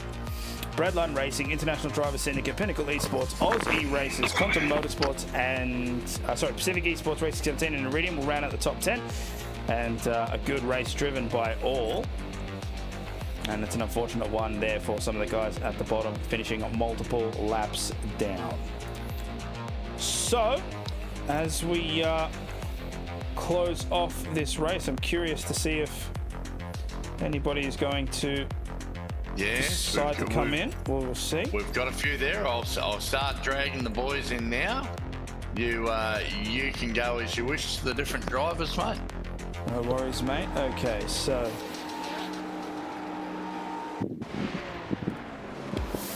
let's have a look here. This is usually Zach's forte. I'm the guy that just pushes buttons, but we'll just figure it all out. Okay, so we have a ton of drivers here. Thank you for gracing us with your presence. Let's start with Alex Court. So you came across there in P3, I believe. You ended up finishing in the GT3 split. Now, you had quite an you had a crazy battle. Well, it was you and Brock Kelly for a long time. But you also, in that first hour, really wanted to push it to Team PGZ and managed to overtake, which was awesome. But unfortunately, it didn't seem like it evolved your way in the later half of the race. Yeah, no, look, that first hour of the race was pretty hectic, and I think Denchi was probably saving fuel, and going into the bus stop there, he backed out, and I just sent it and pulled it off. So, but yeah, no, look, it's been a long ass day, that's for sure, and yeah, great result for the team, and teammate Tom. First time teaming up with him, and yeah, he did really well. Yeah, excellent. And also, just give us a heads up on that. How did the Lambo feel over the course of the day? They're usually one of the more unruly GT3s to drive, but you guys seem to have a pretty good handle on it. Yeah, it was good. We had the set dialed as well as we could. In honesty, we only really started practicing last night, so it was a bit of a rush around to get everything ready. But no, the set we had was good, and yeah. Good to hear. So yeah, they must be pretty happy with a P3. I'm not too sure how. I don't have the data in front of me there, but you were 8 seconds behind. Is that right? 8 seconds to P2 at the end. Yeah, something like that, I think. Okay. Yeah, not too sure. No, fair enough. Well, in any case, look, good result. 8.42. 8.42. Okay, no worries. So, yeah, look, a good result there. It was a little bit of chaos, of course, with the late safety car, obviously coming out with 20 minutes left, and we only got racing again with 10. So, yeah, obviously would have been a chaotic one there. But yeah, you got to be happy with a podium step. Yeah, absolutely. It certainly spruced up the race towards the end there, that's for sure. And yeah, but really it's a endurance race, and you know, the last half hour is when the race really starts. So yeah, awesome. But no, stoked with the result, and well done to Pacific and PGZ and to the GTP boys. Awesome. Thanks very much, mate. We'll let you go at this point. Okay, I have to try and make my way through these drivers. I apologise to you guys. Let's jump with Sam Sutton. So Sam, of course, you took the top honours here today. You take first overall, and of course first in the GTPs. You had a healthy lead coming into that final safety car.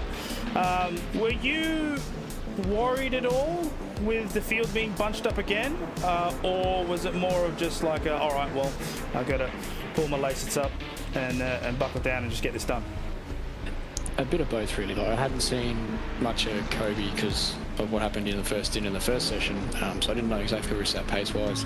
I just sent it a bit harder into the bus stop and the carousel on the restart lap as opposed to every other restart. because I could afford the risk, and yeah, we made a healthy gap on the out lap, and then it was just about managing the battery, making sure I had enough for attack on that last lap to really make it comfortable, and thankfully the GT3s fell our way on the last lap to make it comfortable. Yeah, speaking of the GT3s, what's your opinion of the traffic management here at the Glen? So we were talking earlier in the commentary box that the Glen is probably one of the more beneficial tracks to have a GTP, GT3 multi-class session, because you tend to have lengthy straights at good sections around the track to be able to pass. However, we also did see that in the first hour of the race and in some parts of that later 3 hours, that people were trying to take those inside lines quite tight, and they were coming together. So in your opinion, what was the traffic management like? Oh, it's always awkward when you've got the closing speed we do, and I think the lap time differential is about 18 seconds here, so you come up in pretty quick. This track's probably one of the better ones for being able to flow your way through traffic more. There's a lot of places where you can go outside if they go inside, or you can go inside if they go outside, so you're not bottled up too much. Obviously the bus stop's awkward, but you just got to know when to give up on that one and accept the loss of time there. But I think multi-class racing's worse with the LMP2s because they're a bit closer to us on pace, and they just get awkward to pass when you're trying to pass all two cars at the same time. So I think GTP and GT3 is okay by themselves, like together by themselves. Yeah, of course. And finally, just a thought on the handling characteristics of the Porsche. So we were finding that it seemed like the Cadillac was a little bit more unstable going over some of these curbs than somewhat of the Porsche, especially through that bus stop chicane. We saw so many people just absolutely skate off to that right side wall. How did you find the handling going through some of those areas?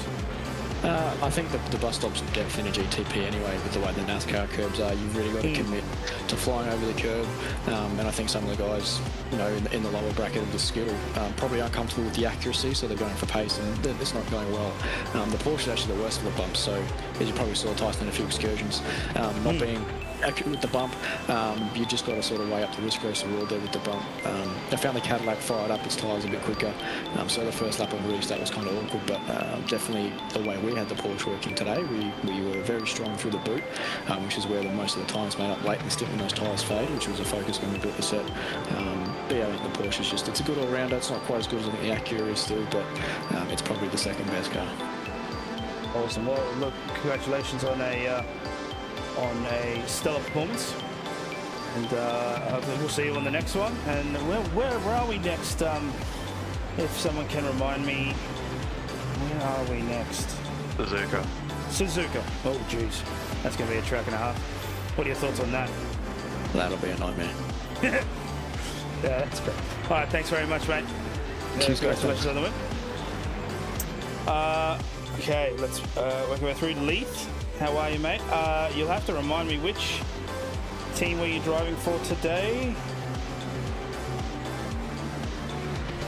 I cannot hear anything coming from your mic, Leith. I don't know if... Oh, sorry, mate. Oh, there we go. I was with Kiwi Tractics with Tommy. So you guys are P3, if I remember correctly. Yes, that was Thomas Martin that finished the race for you.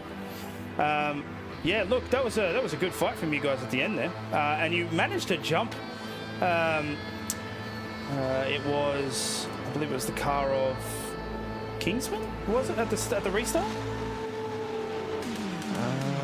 No, we held P3 at the last couple. Okay. No, all right. I might be mistaken on that one. Yeah, I saw that. We go on. had Sorry. a big battle with majors. That that's was right. to a sort of racing, yeah. Yeah, geez. Oh, so, well, yeah, that's another story there. I believe it was the Kingsman and Majors that actually came together right at the line, which I believe that race control are currently investigating, if I'm not mistaken. So, but yes, look, on to your race. Give us your thoughts about the race as a whole. Got to be happy with P3, podium spot. Do you think you could have done better at all, or was it just one of those things where chips fell where they did? Yeah, I think so. Tommy, we didn't feel fully comfortable in the car, especially through the bus stop. We couldn't take the curbs like the top two guys. You would have saw they just stretched away from us a bit through the bus stop. Overall, the race was good. We didn't go real well in that first hour, but we managed to come back after the server reset and just drive the car to the conditions and not push it too hard, and I managed that middle stint I'd done, and then Tommy, he finished it off well. He had a really good battle with Majors, and yeah, we managed to stay in front of them. Yeah, good stuff. I'll actually bring, I believe Tom's in here as well. Tom, give us your thoughts there on that back half of the race. Yeah, it was pretty intense. Yeah, as Lou said, that first hour didn't really go away. I made a lot of mistakes in that first part, but sort of after we had a bit of a think about it and just sort of slowed our pace down and drove to what the conditions were, it was really good. Came alive at the end there, and we were able to hold off those majors guys. Very well done. Also, I'll ask you what I asked a couple of the other guys. Just give us your thoughts on your opinions on the Glen as a racetrack, and also about the traffic management over the course of the race. The traffic's pretty easy around here. It's pretty good. It flows really nicely. As one of the other guys said, you can go left or right and make those passes on the GTs pretty easily. So great track to race around. Really good for multi-class, and yeah, it all went pretty smoothly, I thought. Yeah, well, again, can't really complain with a podium finish, and so yeah, great result by you guys. Thanks very much for coming in, and we'll see you on the next one. Cheers, guys. Thank you. All right, Stephen Banks, I'll bring you in at this time. And again, I'm going to have to apologise, but if you could just remind me which team it was. We were Pacific Esports 17. Car 17. I think that's right. No worries. So that was you and Blake Fitzpatrick. Yeah, unfortunately. No, it was probably. Oh, sorry. It's probably Bradbury and myself. Oh, yes, my mistake. Yes, that was car 35. Right. Yes. Oh, yeah, I said 17. Yeah, you said 17, that's why I went through. My mistake, yeah, I don't have an entry list in front of me, and I'm usually the one that just pushes buttons, so if I'm all over the shop, it's because I am. No, you did not. Look, a fantastic effort by you guys. We saw that you had a couple of moments, but to come back P2, look, you got to be happy with that? Yeah, no, look, we're pretty happy. We had pretty good pace in that first part of the race. Got up to about P6 or P7 or something, and then yeah, and then we just good pace, pitting at the right time. Strategy seemed to work out spot on, and yeah, we were a bit disappointed for that last safety car because we had a nice, I think about 20 seconds back to third at that stage. Yeah, so that made it very interesting for the last 10 minutes of the race. But other than that, everything went pretty smooth. There was a small incident at the bus stop near the end of the race, but I don't think there was anything that we were in the wrong with there. We were just, and it was quite large net code in the contact as well. So other than that, though, Alex really put the pressure on at the end, and yeah, hats off to Robbie. He did a fantastic job handling that, and to all the team that have helped us this week. It's been a good result for the team. Yeah, no, good stuff. And yeah, look, I'll just get your opinions on the Glen, and also from a GT3 perspective, give us your thoughts on how to manage those faster GTPs. Yeah, it's definitely a management thing. Look, overall, it was pretty good for most of the day. It's just been, I think, from a GT3 perspective, it's just been aware where they are, where they're probably going to get you, and just making yourself as predictable as possible and sticking to that kind of rule. The last 20 minutes, half hour of the race, they started to send it a bit more, and yeah, if they saw half a gap, then that was enough. But again, like if you know they're coming and you half predict that, then it should all work out pretty fine. So I thought it worked out good. The track's not too bad. You've got a few fast sections, and then the flowing bits, like the other guys said, you know, you can go the outline, let them in, or you can go the inline and they can go around you. So it all worked pretty smoothly, I thought. No, well done. Well, again, you've got to be happy with P2 there at the end. And yeah, go good, and we'll see you on the next one. Thanks, mate. All right. And last but certainly not least, because you took top honours in the GT3 spot, Mr. Matthew Dench. Look, mate, I mean, I'm not really surprised because you do your things, right? Just give us an overview of the strategy that you went through in the race, and obviously the server restart wasn't great. You know, hopefully we can avoid that in the future. But at least in the back half of this race, you really didn't seem like you had much effort, effort is not the word I'm after. I've gone blank, but it didn't seem like you were under threat at all. You just had a really coasty last section of the race. Yeah, so like early on, we went for the fuel game to run the hour mark, and yeah, we squeezed out 36 laps, but then we had to jump in that other server, so that kind of killed that strategy a bit. But we just got Simon to run to that same fuel number, and a handful of safety cars got us like one less pit stop. So yeah, that last stint was just basically flat out, and yeah, just try and keep it on the track out of the way of all the prototypes. Yeah, and I'll get your opinion on that too. So obviously we heard that, you know, from the GTP driver's perspective, obviously the closing speed is so great between the two classes, and so when you try to take that into consideration, being the faster car, you're trying to find the most opportune moments to get past. But for you, we saw, I can only remember one specific example we were on board with, and who it was escapes me, but there were two GTPs coming. One managed to get past you on the what is it? I think it was the third last corner when you're just coming out of the boot. And then the next GTP was coming through, but you just decided, you're like, actually, this is my line. And you stayed there, and that unfortunately extended their battle, that gap. And he dropped back a little. But yeah, just having to manage that faster class coming by. What's the thought process there? Like, do you have like a particular plan? Like, oh, I might try and like catch them up here. In more opportune areas, or is it just more of a case of oh, I see there's a faster car, I'm getting out of the way? On the like, it's just all about car positioning and just placing your car. Like if you don't want them to overtake, sit just off the racing line so they know that you plan on taking the racing line there. But yeah, like if the prototype can get a nose in like by the turning point, then by all means I'll leave the space for them. But if they're not there, then yeah, I'll be definitely turning in. No, that's fair. And again, like you said, it's all about being predictable, right? It's just sensible racecraft at that point. We did see a couple of dives there from GTP drivers, which unfortunately ended up in contact, and in some cases putting one car into the wall. But in your case, you kept I think you kept incident free. I don't think I saw your team in any issues. So yeah, you guys kept it clean the entire race, and you've come away with the top spot on the podium as a result. Yeah, I think the only time we got damage on the car, or like scratched the paint, was on the last turn. I just understeered into the outside wall there a little bit, but yeah, we didn't really get any damage, so it was fine. Oh, good stuff. And look, before I let you go, let me just get your thoughts on Suzuka. What do you reckon? Yeah, Suzuka should be really solid for the Porsche. Porsche's really good there, and maybe we can see a bit of rain too. That'll be nice and spicy. Yes, well, that will be up to our race director Josh Sweeney, but we'll see.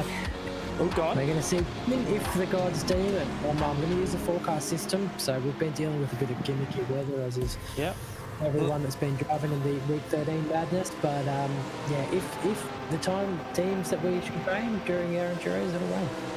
How much do I got to swing here to get some rain in, mate? all I'm going to say is this. All I'll say is this. If there was one place where it was gonna rain, Suzuka is it. Let's just make it typhoon season. Because my lord, does it get wet at Suzuka. But yes, if there is some rain, if the gods deem that we get some rain, if we thought today was chaotic, I cannot wait for that. All right, thanks, Matt. We'll let you go at this point, but look forward to seeing you on the next one. Yeah, we'll see everyone in the next one. Thanks, Matt. All right, so I'll get some closing opinions here from our race director and our safety car driver. We have another couple of people. We have Robbie Bradbury and Stephen Banks are waiting up there in the green room, so I'll drag them guys in. No, fair enough. So Stephen's already graced us with his presence, but Robbie Bradbury's a new one. Robbie, how are you? Yeah, not too bad, mate. It's all right. So obviously we already spoke with Stephen previously, but just give us your thoughts there on that back half of the race. Hot and sweaty and hard work. That's fair. That's fair. Yeah, no, it was nice and smooth sailing till that late safety car, and then yeah, that battle at the end was intense. The cars coming at me everywhere. So anyway, it went from a nice cruisy race there for a while to a hectic finish. So it would have been good for you guys, no doubt. It's look, it's 50-50. When we saw that late safety car come out there with 20 minutes to go, the first thing I said was, please, Lord, let it be a fast safety car, period, so that we can do this under green. And the other thing too was that I had a feeling it might get really chaotic because safety cars breed safety cars, and I mean, safety cars breed safety cars when there's 2 hours left in a 4-hour enduro, let alone 10 minutes left when the safety car ended. So, yeah, I thought that it'd be a little bit more chaotic than it was, but it seemed like it was fairly tame actually until right at the end. We had a couple of incidents there, but in any case, that first hour, it seemed like and I could have it wrong, but I think in that first hour you guys dropped back a little bit, and then and then on the restart is when you made up all this time. Is that right? Yeah, I think after the first safety car, so I think about half the field pitted, I'm pretty sure, and we stayed out. Yeah. So we just took track position over fuel, and I think that's what really gave us the advantage at the end, because we had that track position up ahead. We were able to punch out the times we wanted to, and I think that's just how it evened out. Fair So enough. it wasn't like really on the track. I think it was just sort of that strategy that got us up there, and then the car got better and better as the race went on as well. And I'll just ask you too, what I've been asking some of these other drivers, just give us your thoughts on Watkins Glen as a track, and also having to manage the faster class when they're coming at you at such a ridiculous rate of speed. Well, yeah, the LMPs, they can make it easy and make it hard for you, but most of them are pretty good. As long as you hold your line, it's normally not too bad. And Watkins Glen, I actually love Watkins Glen. I do. It's one of my better tracks I like, so no complaints from me. Yeah, good stuff. Unfortunately, I will have to end this one with slightly bad news, because it seems as though, and Josh can confirm, it looks like you guys have been given a 15-second penalty for the contact with car 65 on lap 81. I can see that Stephen has already put in his hand for a protest, so I'll allow you guys to iron that one out. Well, good. We won't talk about it here, Yeah. but I'm more than happy to re-review anything that anyone deems. That's fair enough. But anyway, in any case, a good result from you guys nonetheless. And yeah, we'll see you at Suzuka. Yeah, no worries, mate. Cheers for the broadcast. Thanks, everyone. Cheers, guys. All right, Joe, give us, I mean, your thoughts on the race was, you saw the race at 80 k's an hour, so... I did, and I think I still finished about 15th. But no, I think it was probably a racing three. Obviously, we had the mulligan at the start, which was basically like an extended high-speed practice session for everybody. We made the best of a somewhat frustrating situation, getting going. And the first 2 hours and 52 minutes was smooth sailing. There was a couple of safety cars in there. We're still trying to learn as well as a team on the best way to open pits and stuff like that. So I just ask that some of the drivers please be patient. We're a new team that's running the endurance series. Obviously the guys, John Simpson and the guys did a fantastic job of it last year. It was, the baton was passed on to Josh, and we're sort of learning on the go. And you're not going to get everything right, straight away. So we'll go into the back rooms and have a bit of a think about the way we do things, and with regards to the safety cars and stuff, and when the open and closed pits, we'll have a discussion about that, and hopefully come out better for it at the next round. And then the last 4 minutes of it, or the last 6 minutes of it, or whatever it was, some of the guys, it was sprint racing. It wasn't the end of an endurance race. It was the beginning of a sprint race. So it was all hands on deck to the finish. So it made for some exciting times. Oh, that poor Ford! How many spare parts did Ford got rich today, supplying spare parts to that race team? Yeah, but I will say this, for Ethan there from Drop Bear, for him to be able to bring that car back the way he did, was he did a great job, didn't he? monumental. There goes the That car GTP. went by him on the right-hand side as he was hanging right to get out of the way. I'd just like to go back and see that from the view of the LMH drive because that was pretty wild. So I wonder. I have to figure out who the LMH driver was. Because that would have been an exciting view as he got going. If I can, I just have to try and assess who that was, and then we'll try and go back and see that. So here comes. So let's see.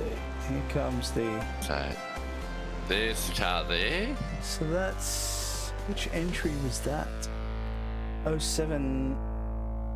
Was that 026? Oh, I can't read yes, that. Yes, it was. Okay, so it was 026, which means that was Jason. So let's have a look. So here's on, but this is going to be wild, folks. Hang on for this one. So here it goes coming up on the back straight. Yeah, the yellow flags probably nearly would have gone out for him by this point too, because the Ford was up and mobile and back on the track.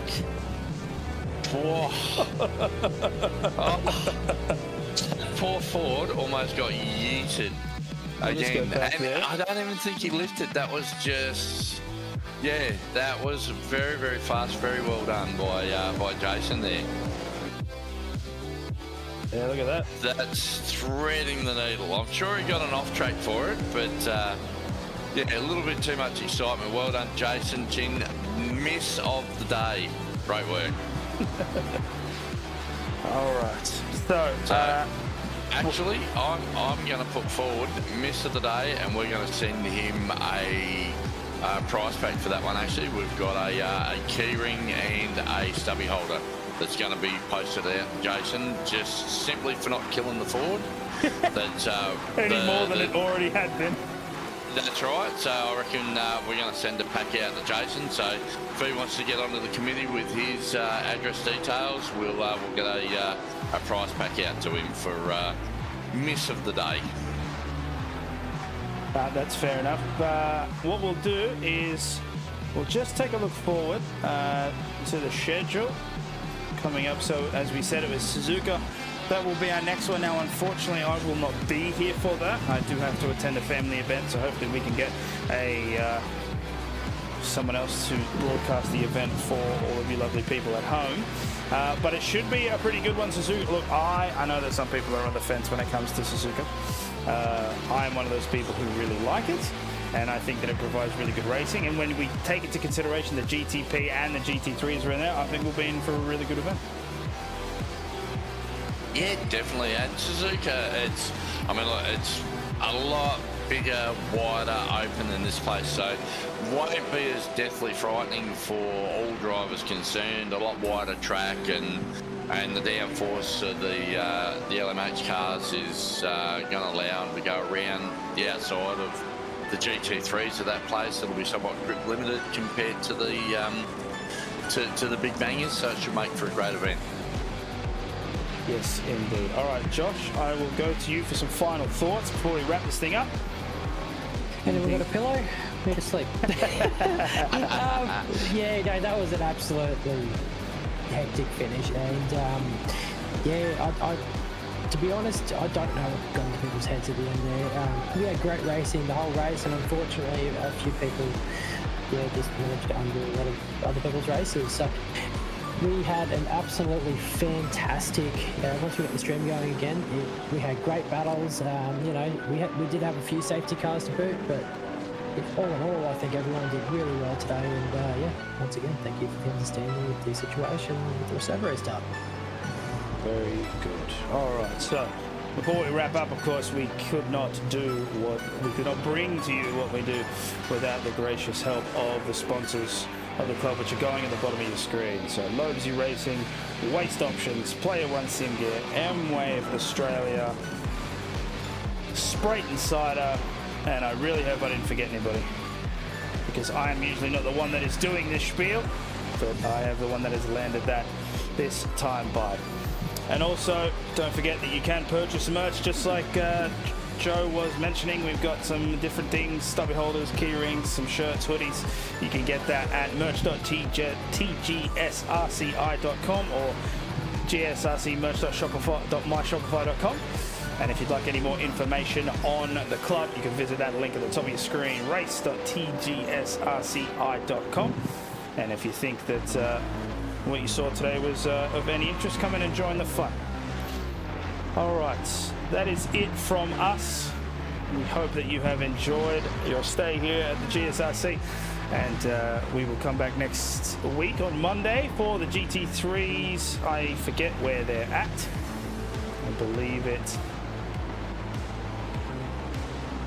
round 8, sure. so they will be at Long Beach. Sorry, no, they'll be in Motorland Aragon. It'll be the Super 2s and the Super 3s that'll be coming from Long Beach, the great concrete jungle in Miami. Okay, thank you very much for tuning in, guys. That's all from us. Goodbye for now.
Bye.